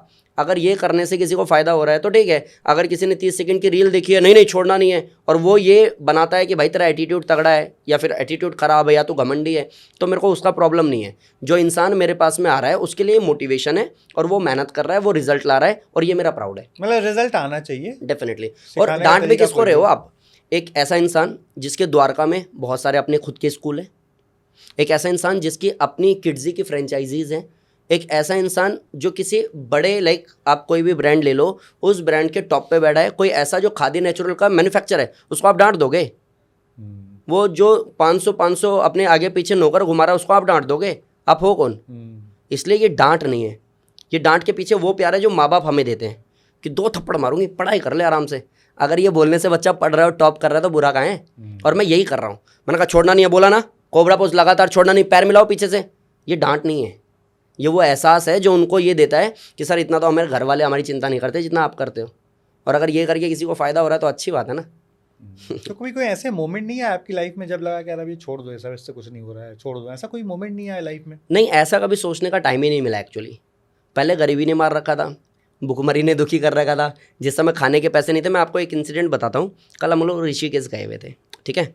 मेरे साले ने ऋषिकेश में बहुत कुछ बता दिया, यहाँ पे ये है, यहाँ पे ये है, यहाँ पे ये है, एक काम करते हैं वहाँ चलते हैं, वहाँ अरे वहाँ पे नहर है, ये पूरा कर दिया। अब मैं पूरे रास्ते ये सोचता रहा वापस आते हुए कि मनमोहन तू हरिद्वार में पढ़ाई की तूने, और ऋषिकेश में तूने टाइम बिताया, तुझे तो ये जगह पता नहीं थी। मैं मन में रखा। आज जब यहाँ पे मैं आ रहा था तो मैंने वाइफ को बोला कि लक्ष्मी तुमने एक बात सोची? कहती क्या? मैंने कहा ऋषिकेश के बारे में मुझे उतना नहीं पता जितना किशन को पता है। कहती हाँ मैं वही तो सोच रही थी। फिर मैंने कहा ऐसा क्यों हुआ? तो लिटरली उसने ये बात कही कि आप उस समय जिस परिस्थिति में थे ना, अगर आपने मेहनत नहीं की होती और आप घूमने में टाइम लगाते तो आप यहाँ नहीं पहुँचते। तो वो जो पागलपन था ना मेहनत वाला, उसमें कभी ये सोच ही नहीं आई बिल्कुल भी कि अगर ये करूँगा तो क्या होगा और ये नहीं करूँगा तो क्या होगा, चल मैं कंटाल गया, मैं नहीं कर रहा। संकल्प में विकल्प नहीं वाली बात ही यही है। अब या तो मैं भूखा मरूँ, मेरी आगे की जनरेशन भूखी मरे, या फिर मैं खप जाऊँ और आगे की जनरेशन कह सके कि हाँ हमारे परदादा ऐसे थे जिन्होंने पूरी यूनिवर्स की रियलिटी को बदल दिया था। तो मेरे को कभी, मैं आज तक लाल किला नहीं गया हूँ घूमने, दिल्ली में रहता हूँ ना मैं लाल किला कभी नहीं गया, अभी तक नहीं गया। अभी प्रेजेंट की बात करूँ, आज तक मैं लाल किला नहीं गया हूँ। मैं ऐसी बहुत सारी जगह नहीं गया हूँ जहाँ पे हर दूसरे तीसरे दिन आप दिल्ली में अगर रहते हो तो जा सकते हो, मैं नहीं गया हूँ। हाँ अब मैंने घूमना शुरू किया है थोड़ा बहुत। अभी मैं बीच में गोवा गया था, उससे पहले मैं लैंसडाउन गया था, मैं और भी बहुत जगह गया, मैं जिम कॉर्बेट गया। मैंने उससे पहले नाम ही नहीं सुने थे। लैंसडाउन जाने के बाद दोस्त फ़ोन करके पूछ रहा है कहाँ है, तो मेरे को लैंसडाउन बोलना नहीं आ रहा है। पहले क्यों नहीं घूमा? ना पैसे थे ना व्यवस्था थी, बस एक सोच थी कि इतना बड़ा करना है कि दुनिया याद करेगी। उस सोच के बीच में ये संकल्प में विकल्प आता कैसे कि मैं कहता कि मैं कंटाल गया हूँ, नहीं मैं तो थक गया हूँ, अरे नहीं यार अब बोर हो गया हूँ, कुछ और करता हूँ। ऑप्शन ही नहीं है भाई साहब। अगर आप नहीं करोगे तो आगे की जनरेशन भी ऐसी भूखी मरेगी। तो यहाँ पे एक थोड़ा सा कॉन्ट्रोवर्शियल चीज़ पूछना चाहूँगा। आज के जो माता पिता अपने बच्चों को ज़्यादा कंफर्ट दे रहे हैं, तो क्या ये हमारे ज़्यादा कंफर्ट देने के चक्कर में हम वीक जनरेशन बना रहे हैं? सच्चाई है, बिल्कुल फैक्ट है। और ये फैक्ट ऐसा है कि मैंने 12 साल के बच्चे को गोद में टांग के मॉल में घूमते हुए देखा है, मम्मा ये चाहिए मम्मा। अब ऐसे बच्चों को हमने गुरुकुल में टॉप करते हुए देखा है। और अगर छोड़ो आप बहुत बोलते हो ना चीन, आप देखो चीन के 5 साल 6 साल के बच्चे क्या कर रहे हैं, आपको पता चल जाएगा। आपके 12 साल के कई बच्चे खा के बैठ जाएगा वो। अगर आप अपने बच्चे से मेहनत नहीं करा सकते हो, अगर आप अपने बच्चे को 12 बोल रहे, मुझे लगता है 20 साल के बच्चों को भी खा लेगा वो। हाँ बिल्कुल खा जाएगा। तो 20 साल के बच्चे भी किताब से बाहर नहीं निकलना सर जी, चाहते हैं। 30 साल के बच्चे को जिसकी शादी होनी है और अब बच्चे उसको करने हैं और आगे की जनरेशन बढ़ानी है, उसको ये पूछना पड़ रहा है आपको कि क्या सोचा है भाई, कर लूँगा कर लूँगा, अगले 6 महीने और अगर नहीं कर पाया तो जैसा आप कहोगे वैसा। क्यों 6 महीने और? 30 साल तक तूने घास छिली थी। मनमोहन योगी 17 साल की उम्र से मेहनत कर रहे हैं। 18 साल में TLC ज्वाइन कर ली थी, नेटवर्क मार्केटिंग, 250 लोगों को जोड़ दिया था, कंपनी भाग गई। कंपनी रहती तो अभी वहाँ पे टॉप कर रहा होता मैं, और वहाँ पे नहीं हुआ तो योग में, और योग में भी नहीं होता तो कहीं तो ऐसा होता कि मैं खाली तो नहीं जाता। जनरेशन को बदलना मुझे ही था और वो मैंने कर दिया। आज ये पक्की बात है, अगले 5 साल अगर मैं बैठ भी जाऊँ ना तो मेरा घर परिवार 5 साल तक आराम से खाएगा, कितने भी कोरोना आए और कितने भी चले जाएं, सेटअप पूरा है, कोई टेंशन नहीं है। और इसमें कोई कहेगा तेरे को घमंड हो गया भाई पैसे का, घमंड नहीं है, रात दिन जो झोंका है ना उसकी ईमानदारी बोल रही है बस ये। और मेरे को याद है मेरे दोस्त लोग, किक मूवी आई थी सलमान खान की, देखने जा रहे थे, तो मैं और भैया उस समय प्रैक्टिस कर रहे थे पार्क में। बोला ओए चलो ना तुम भी। अरे नहीं भाई तुम लोग जाओ। अबे कहाँ जाओगे इतना पैसा बचा के? सच जानते नहीं हो आप, मेरे अकाउंट में इतना पैसा नहीं है कि मैं शाम में खाना खा पाऊँगा, मैं मूवी देखने कैसे जाऊँ। लेकिन हाँ, अभी हर 7 दिन 10 दिन 15 दिन महीना वाइफ को कहाँ घूमना है, माता को कहाँ जाना है, भैया को कहाँ जाना है, बच्चों को क्या चाहिए, मैं हूँ ना, टेंशन नहीं लेने का, मैं खड़ा हूँ। तो वो सब बनाने के लिए ये सेक्रीफाइस करने पड़े थे। मतलब या तो आप शुरुआत के समय में खूब ऐशो आराम कर लो, जिंदगी कोड़ कोड़ के जियो, क्योंकि फिर तो कुछ कर नहीं पाओगे, राइट, अनसक्सेसफुल हो जाओगे। या फिर शुरुआत में आप अपने जीवन में, जैसे आपने 17 साल में अपना करियर शुरू कर लिया, तो आदमी यदि 12-15 साल से लेके 20 साल तक जम के 7-8-10 साल मेहनत कर ले, तो फिर उसको पूरी ज़िंदगी किसी के सामने हाथ नहीं फैलाना बिल्कुल नहीं करना पड़ेगा। और ये मेरी अपनी ऑब्जर्वेशन है, मैंने देखा है जो मेरे साथ के दोस्त लोग पढ़ाई में जिस समय वो सोते थे ना, मैं रात भर पढ़ता था, और सुबह एग्ज़ाम से पहले लाइक 11-12 बजे एग्ज़ाम होना है तो रात भर मैंने पढ़ा, सुबह जब वो उठे तो उनको मैंने रिवीजन करवाया, उनको मैंने पढ़वाया, उसमें मेरा रिवीजन हो गया, और ऐसे करके हम लोगों ने एग्ज़ाम दिया। अब ऐसे टाइम पे मैं ये देख रहा हूँ जो सो रहा है, जो टाइम पास कर रहा है, जिसकी सुबह नींद नहीं खुलती, जिसको सुबह सोने में बहुत आनंद आता है। मनमोहन योगी अगर सुबह 10 बजे तक भी सोएगा ना तो भी वो सुबह 6 बजे काम पे होगा। जिस समय तुम्हें मेहनत करनी थी ना तुमने नहीं की। आज मेरी जो गाड़ी साफ़ करता है सुबह 5:30 बजे चांद, सुबह 5:30 बजे जग कैसे रहा है तू? तेरी नींद खुल कैसे रही है? और पूरी ज़िंदगी जिस समय एक्चुअली तेरे को मेहनत करनी थी तब तू सोता था, तेरे को आलस था। तो अगर तू वो चीज़ समझ जाएगा कि भाई साहब अभी मेहनत कर ली तो ज़िंदगी भर जब चाहूँगा तब उठूँगा, जब चाहूँगा तब काम पे जाऊँगा, नहीं चाहूँगा तो नहीं जाऊँगा, छुट्टी करूँगा, उस दिन तू मेहनत कर लेगा, खुद को प्रूफ कर देगा, और फिर टांग पे टांग चढ़ा करके लेट करके अपने बच्चों को कहानी सुनाएगा और पूरा टाइम देगा जैसे आप देते हो कि भाई साहब 25 दिन आपके लिए, हम 5 दिन काम करेंगे हम। तो वो ये देख लो, या तो भाई एक टाइम पीरियड है मौज ले लो फिर पूरी ज़िंदगी खपो, या फिर एक टाइम पीरियड मेहनत कर लो पूरी ज़िंदगी मौज लो, वो आप डिसाइड करो। या तो पहले मौज करो और जिंदगी भर खटो, हाँ, या पहले मेहनत करो जिंदगी भर मौज करो। मौज करो। सही है। बहुत बढ़िया फिलॉसफी है। तो आपके लाइफ में 2-4 जो बहुत इंस्पिरेशनल लाइव इंसिडेंट रहे हों या लाइव लोग रहे हों जिन्होंने आपके जीवन में बहुत बड़े बदलाव लाने में मदद की हो, वो हैं या नहीं है अलग बात है, ऐसे कोई 2-4 वृतांत, कोई स्टोरी बताना चाहें आप? देखिए, एक ना मेरा सबसे बड़ा जो मेरा मिथ है और जो मेरा लाइफ का टर्निंग पॉइंट है, मैं हमेशा बोलता हूँ कि संदीप माहेश्वरी जी का नाम लोगों ने सुना हुआ है। मैंने उनका शायद ये रहा, उनका मैंने टैटू भी बनवा रखा है। रीज़न क्या है कि मैं गुरुकुल में पढ़ा, मेरे को गुरुकुल में जब भी ये क्वेश्चन आया कि लोग मरते क्यों हैं, ऐसे कैसे मर गए। अच्छा, स्वामी दयानंद जी को मोक्ष मिला होगा क्या? क्योंकि स्वामी दयानंद जी तो आर्य समाज के संस्थापक बने, लेकिन मूर्ति पूजा का तो खंडन किया, तो क्या उनको पाप मिला होगा? उन्होंने तो शिवजी जी का शिवलिंग के ऊपर सवाल उठाया, उनको पाप मिला होगा? जब मैंने ऐसे क्वेश्चन किए ना तो मेरे को बकवास जवाब मिले हमेशा। मैंने जब ये बोला कि इतने लोगों का भला करता हूँ, मेरे साथ ही क्यों चीट होता है, मेरे को ही क्यों बुरा किया जाता है, मेरे को ही क्यों इतना हेट मिलता है, मेरे को ही क्यों इतना निगलेक्ट किया जाता है, मेरे साथ ही इतनी पॉलिटिक्स क्यों होती है, मेरे को जवाब बकवास मिला। फिर मेरे को एक दिन मैं क्लास करा रहा था, वरदान करके लड़का है, मैंने कहा उसको क्रिकेटर बनना था, अच्छी खासी हाइट थी उसकी।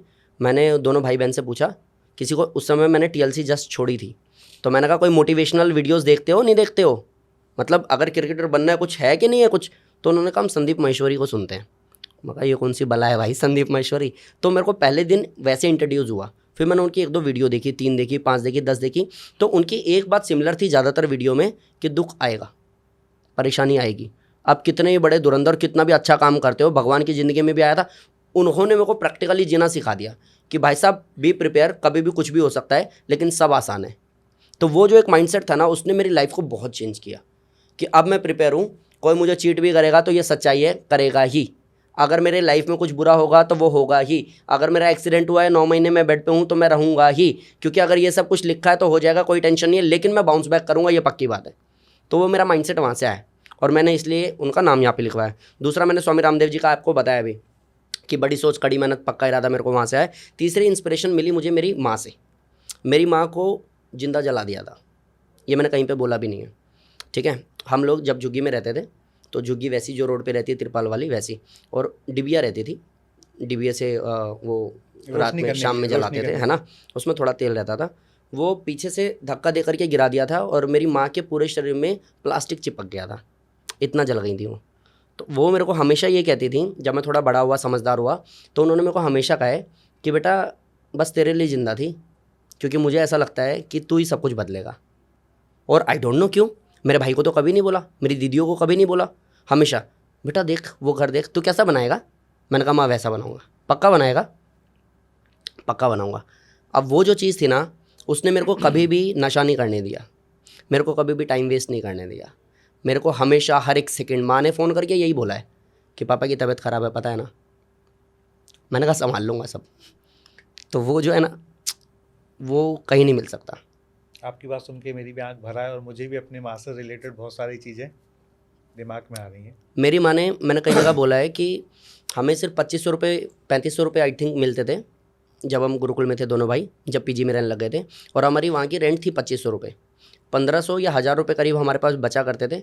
उसमें हमें खाना भी खाना है, 30 रुपये की एक थाली आती है, 2 भाई की 60 रुपये की। एक दिन का अगर कैलकुलेट करोगे एवरेज एक जने का लगभग 100 रुपये, 2 जने का 200, महीने का कितना हो गया 6000 रुपये। हमारे पास 1000 रुपये, हम कैसे खाएंगे। तो एक थाली लाते थे, सुबह एक रोटी वो और मैं, फिर कॉलेज, दोपहर एक रोटी वो और मैं, पानी पीते थे खूब सारा, फिर कॉलेज, फिर शाम में जो प्रैक्टिस करते थे वो, फिर रात में आकर के एक रोटी वो एक मैं दाल के साथ में, फिर पानी पी के सो जाते थे। उसके बाद हम लोगों ने जुगाड़ किया कि चलो एक काम करते हैं, शादी पार्टी में जाके खाते हैं। लड़की वाले इसलिए पूछेंगे नहीं क्योंकि उनको लगेगा लड़के वालों की तरफ से, और लड़के वाले इसलिए नहीं पूछेंगे उनको लगेगा लड़की वाली की तरफ से। ऐसे पूछना अच्छी बात नहीं है। कपड़े हम ठीक ठाक पहन के जाते थे, डीजे पे डांस भी बहुत करते थे ताकि किसी को शक ना हो, तो वो हमने ढूंढा। लेकिन कभी भी मेरी माँ ने मेरे को 3500 रुपये इसलिए नहीं दिए कि कम दे दो। मेरे पिताजी बीमार थे, वो बेड पे थे, वो परेशान थे, लेकिन माँ को जो भी 100 रुपये डेली के खर्चे के मिलते थे वो इकट्ठा करके माँ भेजती थी।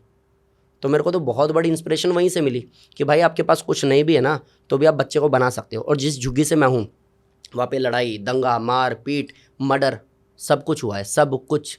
लेकिन वहाँ पे भी उस गंदगी में भी रह करके मेरी माँ ने हमेशा यही कहा है कि ये देखना, ये कुछ इतना बड़ा करेगा ना। मेरी माँ आज भी मेरे को आशीर्वाद दे रही है। तो पॉडकास्ट नहीं बोलना आ रहा है उनको, पोस्टकार्ड बोल रही है, पोस्टकार्ड में जा रहा अच्छा करके आएगा तो मुझे पता है।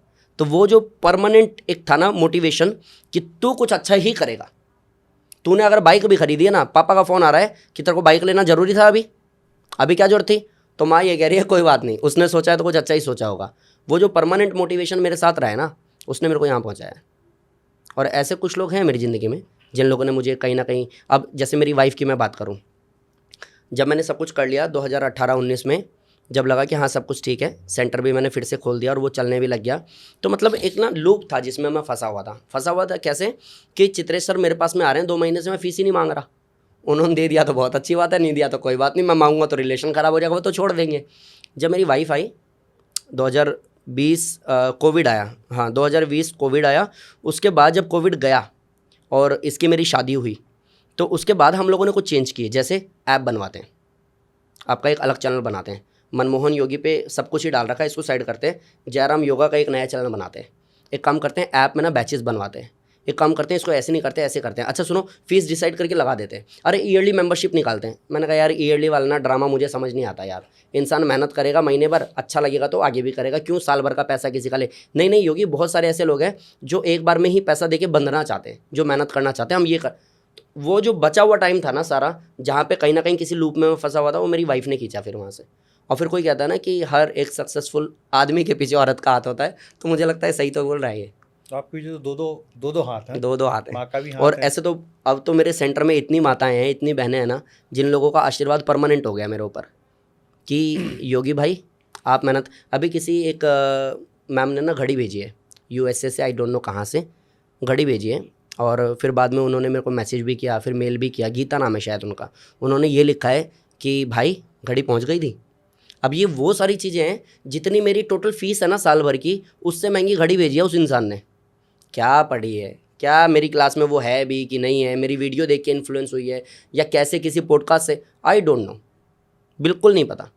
लेकिन हाँ, ऐसा प्यार जो मेरे को मिल रहा है ना, और ऐसे माँ बहनों ने जो, क्योंकि 98% मेरे सेंटर में महिलाएं तो हैं, ये जो लगाव मिला है ना, ये मैंने कभी, मेरी एक्सपेक्टेशन ही नहीं थी।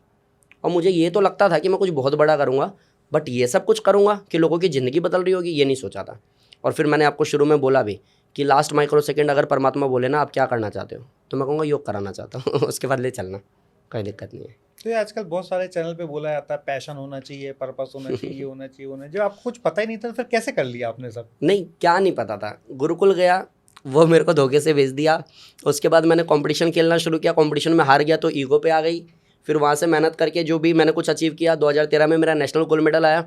उसके बाद मुझे ये लगा कि भैया ऐसे तो कंपटीशन खेल के काम नहीं चलेगा, करियर बनाना पड़ेगा। तभी मैं इंट्रोड्यूस हुआ TLC से, नेटवर्क मार्केटिंग से, क्योंकि मुझे कुछ बहुत जल्दी और बहुत बड़ा करना था। मेरे पिताजी बहुत बीमार थे ना, आए दिन हम देखते थे उनको, अचानक से बीमार हो गए, चलो हॉस्पिटल लेके भागो, ICU में डालो, अरे घर पे लेके आओ, बी पाइप मशीन लगाओ, अरे ऑक्सीजन सिलेंडर मंगाओ, पापा जी की तबीयत, ये सब देख देख करके ना पजल हो गया था कि कुछ जल्दी इतना बड़ा करना है कि मैं पापा जी को वापस से जीवन दे सकूं। मेरे पिताजी ने मेरे को कहा था कि एक नैनो खरीदनी है। नैनो खरीदेंगे इसलिए कि ऑटो दुकान जाता है आता है, वो 100 रुपये डेली का लेता है, 3000 रुपये लग जाता है। नैनो खरीद लेंगे तो किस्त तो आराम से निकलेगी। उस समय हमारे पास में नैनो भी नहीं थी, तो एक कीड़ा था, और कीड़ा तब मेरे को ज़्यादा हिट हुआ जब मैंने नेटवर्क मार्केटिंग ज्वाइन की। वहाँ लोग कहते 6 महीने में हमने कार ले ली, तो मैंने खूब जी जान से मेहनत की।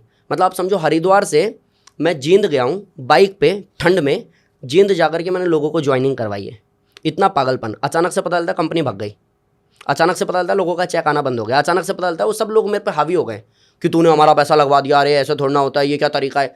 तो एक ही तरीका था कि कुछ बहुत जल्दी इतना बड़ा कर लेना है कि एटलीस्ट ये सब का मुंह बंद हो जाए, अदरवाइज तू खत्म हो जाएगा और तेरी माँ का सारा सपना चूर चूर हो जाएगा, और तेरे पिताजी जिस आस में बैठे हैं कि तू कुछ कर सकता है वो सब कोलैप्स कर जाएगा। सो वो पागलपन था कि जल्दी जल्दी जल्दी जल्दी, कभी सोचा ही नहीं। अगर योग में नहीं होता, मैं फिर से कह रहा हूँ, अगर TLC में नहीं होता तो योग में होता, और योग में भी नहीं होता तो किसी और चीज़ में होता। लेकिन अगर मनमोहन योगी जीवित होता तो खाली तो नहीं जाता, कुछ तो पक्का बड़ा करके जाता, ये पक्की बात है। तो ये योगी जो शब्द है ये आपने खुद लिख लिया या बचपन से? नहीं, खुद ही लिख पैतृक लिया ये नाम तो है? मैंने हाँ? खुद ही लिख लिया, मैंने खुद ही ऐसे लिख लिया। मैं आपको बताता हूँ, मेरा जो नाम के पीछे लगता है ना, मैंने कुछ मोटिवेशनल स्पीकर को सुना, कुछ मैंने गुरुओं को सुना, कुछ मैंने गुरुकुल में जो थोड़ा बहुत पढ़ा लिखा वो सीखा। तो ये पता चला कि आपके 2 जन्म होते हैं। एक आपका एक जन्म होता है जिससे आपकी पहचान होती है, और एक आपका कर्म होता है जिससे आपकी पहचान होती है। तो जन्म से जो नाम मिला है उससे मेरे को पहचान बनाने की कोई ज़रूरत नहीं है, वो मेरे पूर्वजों का आशीर्वाद है। मेरे को कर्मों से अपनी पहचान बनानी है। तो कर्म मैं योगा करा रहा हूँ, योग करा रहा हूँ, तो अगर अपने नाम के साथ में योगी लिख लेता हूँ तो अच्छा रहेगा मेरे लिए। ये मेरा सेटिस्फेक्शन था अपने एंड पे।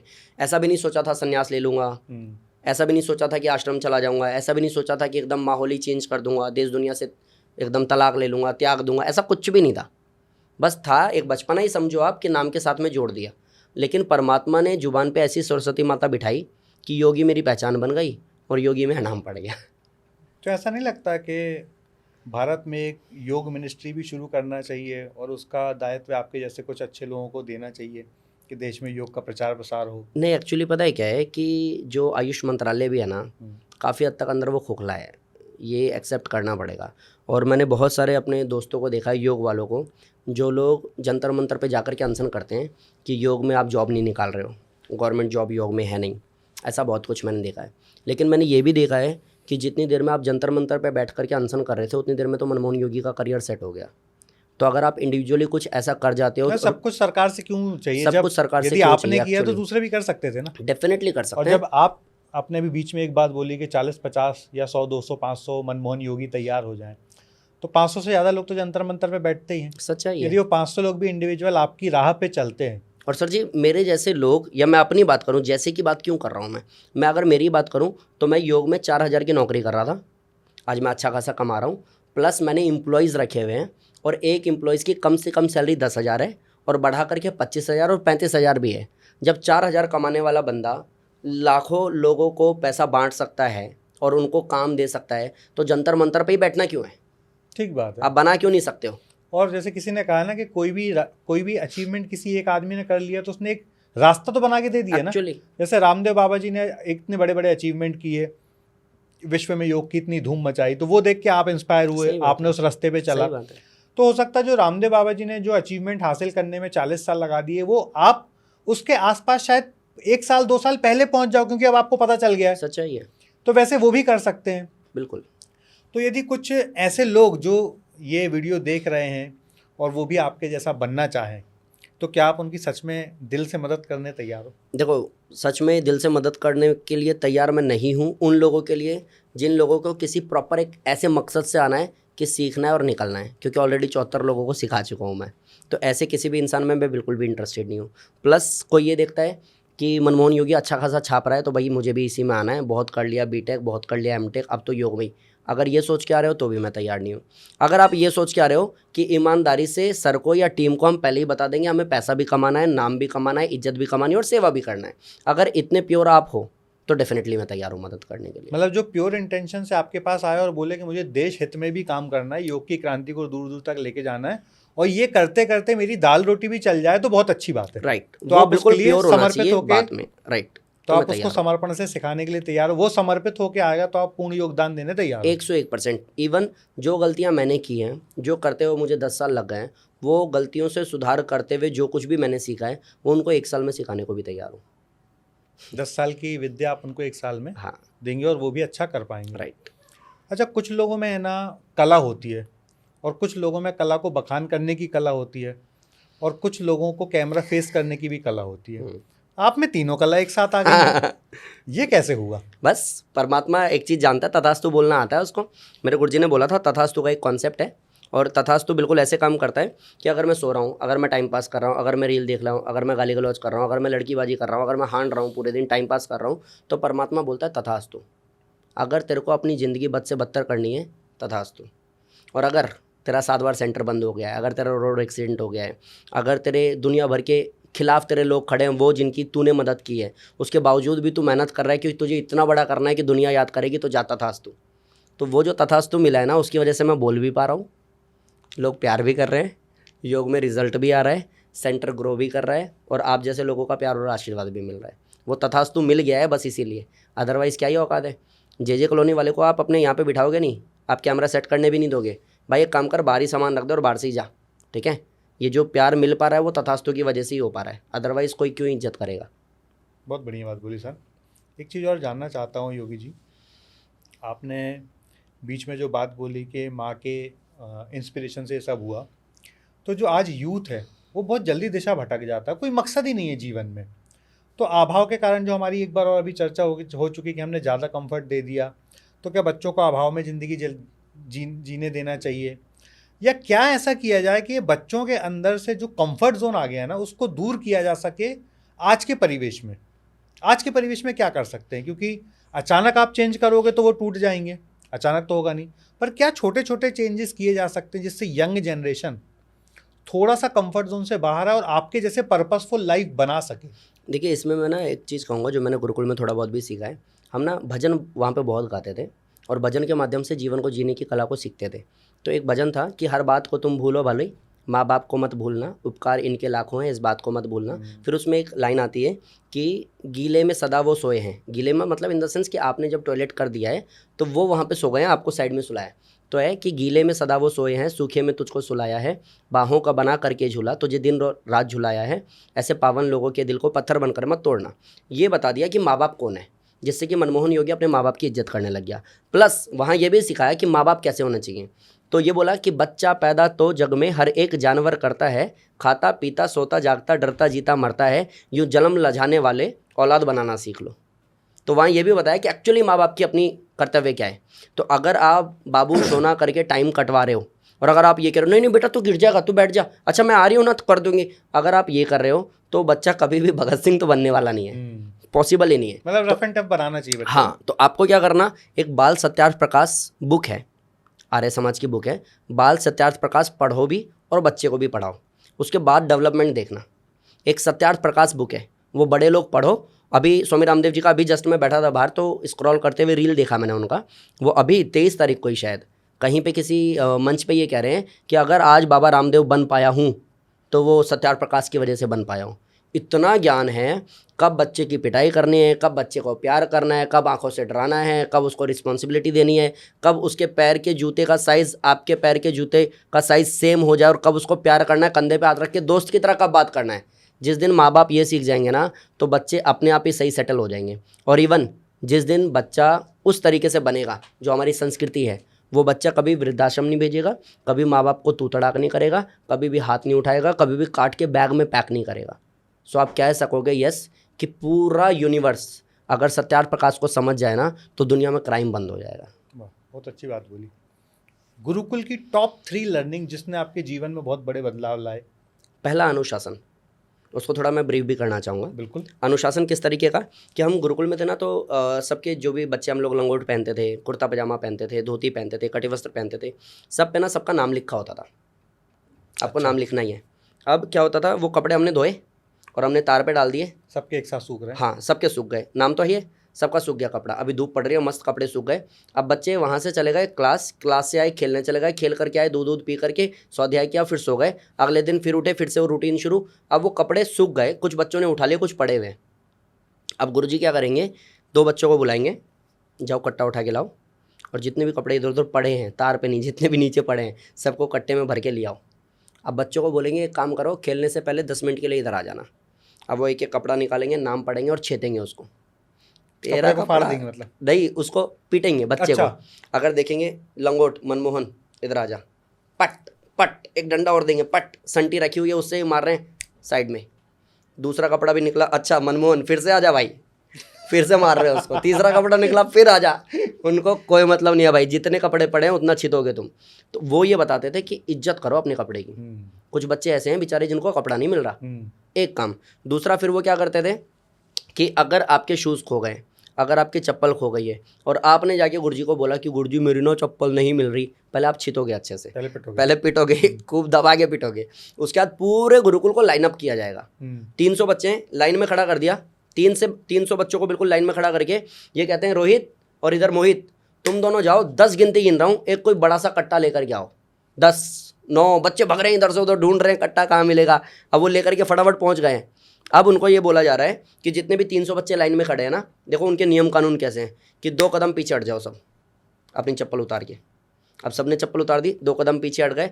अब ये सारी चप्पल उठाओ, कट्टे में भर दो। अब जब तक इसकी चप्पल नहीं मिलेगी कोई चप्पल नहीं पहनेगा। अब 10-15 सेकंड में चप्पल हाजिर है उसकी। वाह। तो ये जो हमने सीखा ना कि भाई अनुशासन, नियम कानून, अपने कपड़े की, अपने सामान की, अपनी चप्पल की कितनी इज्जत करनी चाहिए, परमात्मा ने आपको दिया है उसकी रिस्पेक्ट कितनी करनी चाहिए, और अगर खो जाता है तो पिटाई होगी अलग से, वो गुरुकुल के नियम में है। और पेरेंट्स को ये बोला जाता था, अगर आप गए, मेरे बच्चे को इतना क्यों मारा आपने, उठाओ लेके निकलो यहाँ से, हमें आपका बच्चा चाहिए नहीं, हम दूसरे बच्चे तैयार कर देंगे। तो इस तरीके का जो माइंडसेट है वो मैंने गुरुकुल से सीखा, जो मुझे बहुत पसंद है। दूसरा, हम लोगों ने वहाँ खेत में काम किया, हम लोगों ने गाय का गोबर उठाया, हम लोगों ने गाय का दूध निकाला, हम लोगों ने खुद से अनाज साफ़ किया। अब अनाज साफ़ किया और खाना खाते हुए उसमें कोई कीड़ा आ गया तो भी पूरा गुरुकुल पिटेगा, क्योंकि गुरुकुल ने साफ़ किया ये अनाज, बच्चों ने बाहर से कोई लेबर नहीं आया, तो अगली बार अनाज ख़राब नहीं होना चाहिए।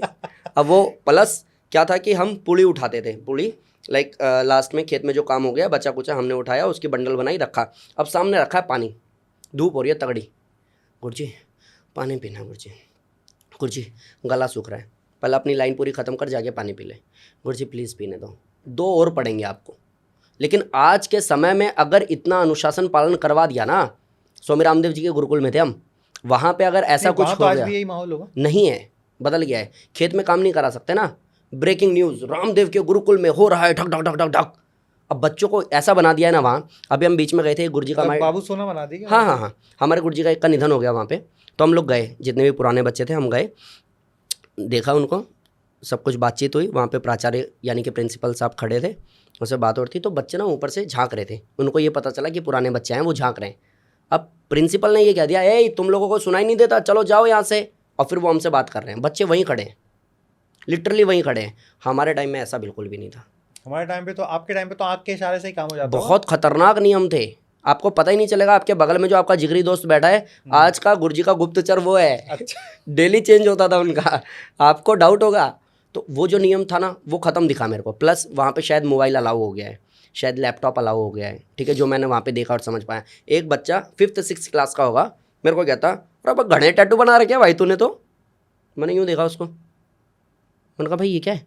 क्योंकि जब हमसे पहले पढ़े हुए लोग पास आउट हुए ना, वो जब गुरुकुल आते थे हम भाई जी बोल के पैर छूते थे कि भाई जी कैसे हो आप, सीखने मिल भाई जी क्या कर रहे हो आप अभी बाहर? वो मेरे को कह रहा है भाई घने टैटू बना रहे क्या भाई तुम तो, भाई दर्द नहीं होता क्या? मैं ऐसे देख रहा हूँ, मैंने कहा ये क्या नियम है, ये क्या कानून है, ये क्या व्यवस्था है, ये कौन सी वो सिंसियरिटी है जिसको हम जी करके यहाँ से गए हैं? तो वो कहीं ना कहीं मेरे को मिसिंग लगी वहाँ पे। अभी मेरे से कोई बोलता भी है ना कि योगी भाई मेरे को अपने बच्चे को गुरुकुल में डालना है, मैं मना कर देता हूँ कि भाई जो मैंने जिया और जो मैंने देखा है, अगर वो सोच के डालना है तो प्लीज़ मत डालना, क्योंकि मैं वो नहीं देख पाया हूँ। मैं भी हो सकता है उससे कुछ अच्छा हो गया हो, मैं भी हो सकता है उससे कुछ ख़राब हो गया हो। जो मेरा वो 10-15-20 मिनट का एक्सपीरियंस रहा है वो ज़्यादा अच्छा रहा नहीं। फिर मैंने कुछ दोस्तों से बाद में बात की तो उन्होंने कहा अब हम गुरुकुल नहीं जाएंगे, क्योंकि हमें वो फील नहीं आया, अपनापन महसूस नहीं हुआ, जो हमने देखा वो महसूस नहीं हुआ। राइट। तो फिर ठीक है, अब वो चीज़ है नहीं। टॉप 3 लर्निंग, एक तो आपने बताई अनुशासन, दूसरा आपने बोला कठोर, जब हमें ट्रीटमेंट मिला साफ तो हमारे जीवन सफाई बहुत सब कुछ अच्छे हो हमने गए, खुद साफ से, हाँ सफाई, हम डिसिप्लिन में ठीक हो है। गए। तीसरा अगर मेरे से ये पूछते हो तो वो मैंने सीखा आदर सम्मान, जो वसुदेव कुटुंबकम जो हम पढ़ते हैं ना कि पूरी यूनिवर्स पूरी दुनिया हमारा घर है, ये सब हमारे भाई बहन हैं। गुरुकुल में एक नियम ये भी है कि जो बच्चों का लड़कों का गुरुकुल है वहाँ दूर दूर तक कोई लड़कियाँ नहीं होगी, और जो लड़कियों का गुरुकुल है वहाँ दूर दूर तक लड़के नहीं होंगे।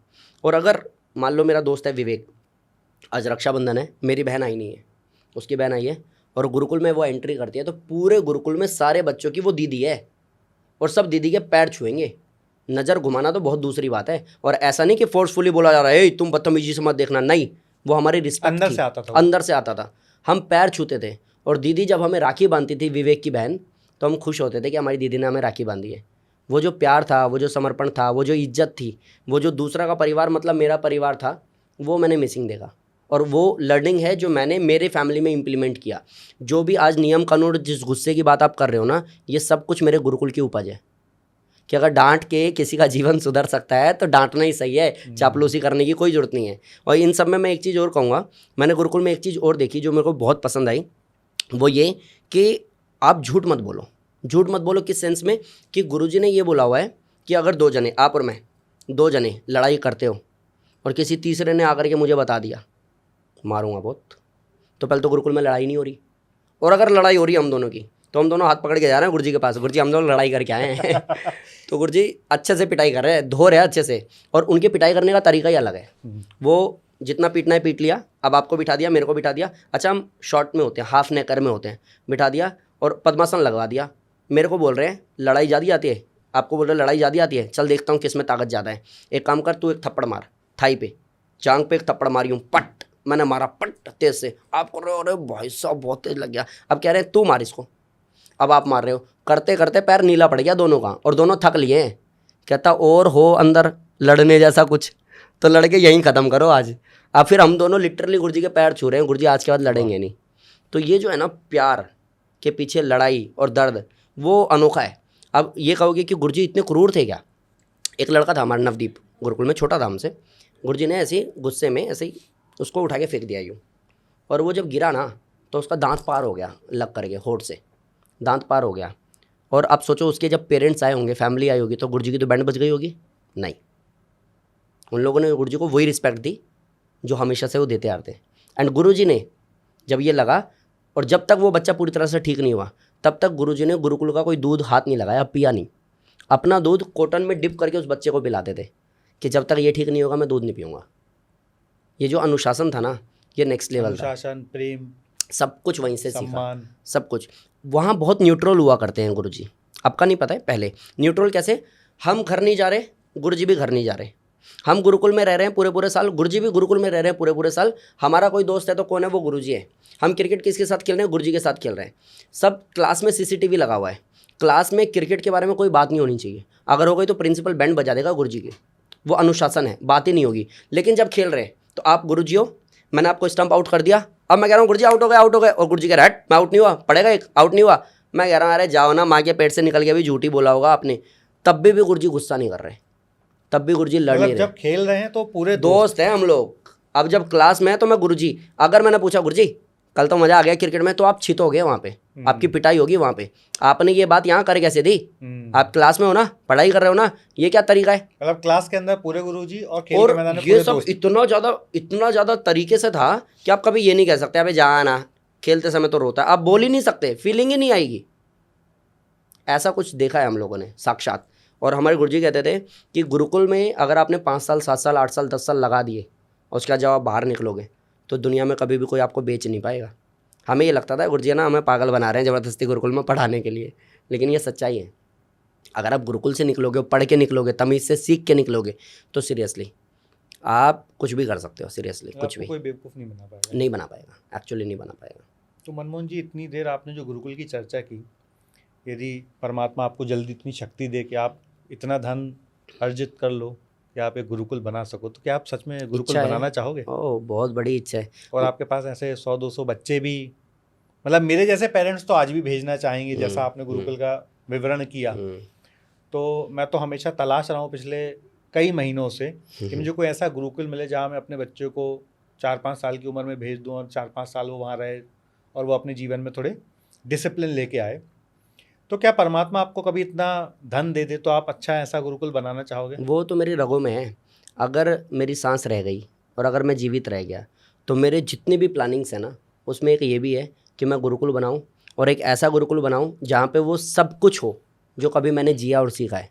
वहाँ पे ग्राउंड हो, वहाँ खेलने की व्यवस्था हो, वहाँ कुछ भी ऐसा ना हो जो लाग लपेट में अच्छा लगता है लेकिन रियलिटी से उसका कोई लेना देना नहीं है। कुछ ऐसा तैयार किया जाए कि जब वो बच्चा गुरुकुल से निकले, जब वो देश में किसी टॉप लेवल पे बैठे, वो आईएएस बने, आईपीएस बने, वो नेता बने, जब वो किसी भी ऐसे स्टेज पे पहुँचे, अगर वो नेता ही बन रहा है तो वो करप्ट नहीं होगा क्योंकि वो गुरुकुल से पढ़ के निकला है, अनुशासन उसको पता है। अगर वो डांस टीचर ही बन रहा है तो वो कभी भी किसी फीमेल को ऐसा गलत टच नहीं करेगा क्योंकि उसको पता है ये मेरी बहन जैसी है। अगर वो गुरुकुल से निकलेगा और कुछ ऐसे लेवल पे जाएगा, यूपीएससी क्रैक करेगा, आईएएस आईपीएस बनेगा, तो वो कभी भी किसी भी करप्शन में नहीं फंसेगा। अगर वो भगवान करे मेहनत करके वो प्रधानमंत्री बनेगा तो देश के बड़े और कड़े डिसीजन वो हाथों हाथ ले पाएगा। उसको पता होगा कि इस देश को सही डायरेक्शन देनी कैसे है। तो इन शॉर्ट कि अगर मेरे को परमात्मा उस लायक बनाता है और मेरी जीवनी रेखा लंबी रहती है तो मैं गुरुकुल तो ज़रूर खोलूँगा। मनमोहन जी, बात करने का तो है ना इतना मन हो रहा है कि मन नहीं हो रहा है इस पॉडकास्ट को आज ख़त्म किया जाए। राइट। तो मैं वापस आपको दोबारा ज़रूर बुलाना चाहूँगा। पब्लिक बोले या ना बोले, मेरा तो मन है आपको बुलाने का। Thank you so much. और जितनी अपनी बातें हुई हैं, जितना आपने गुरुकुल के बारे में ज्ञान दिया है, तो मुझे लगता है पब्लिक भी ज़रूर चाहेगी कि हम इस गुरुकुल के अध्याय को और आगे कंटिन्यू करें। पक्का। तो मनमोहन जी, बहुत बहुत धन्यवाद। बहुत मज़ा आया, दिल से मज़ा आया। Thank you so much. और लगा कि कुछ ऐसी नई चीज़ें आज मैंने भी सीखी अपने जीवन में, जिससे हमारे देश के युवाओं का बड़ा कल्याण हो सकता है, देश के युवाओं में नई ऊर्जा आ सकती है। तो बहुत बहुत धन्यवाद Manmohan ji. Thank you so much sir. Thank you.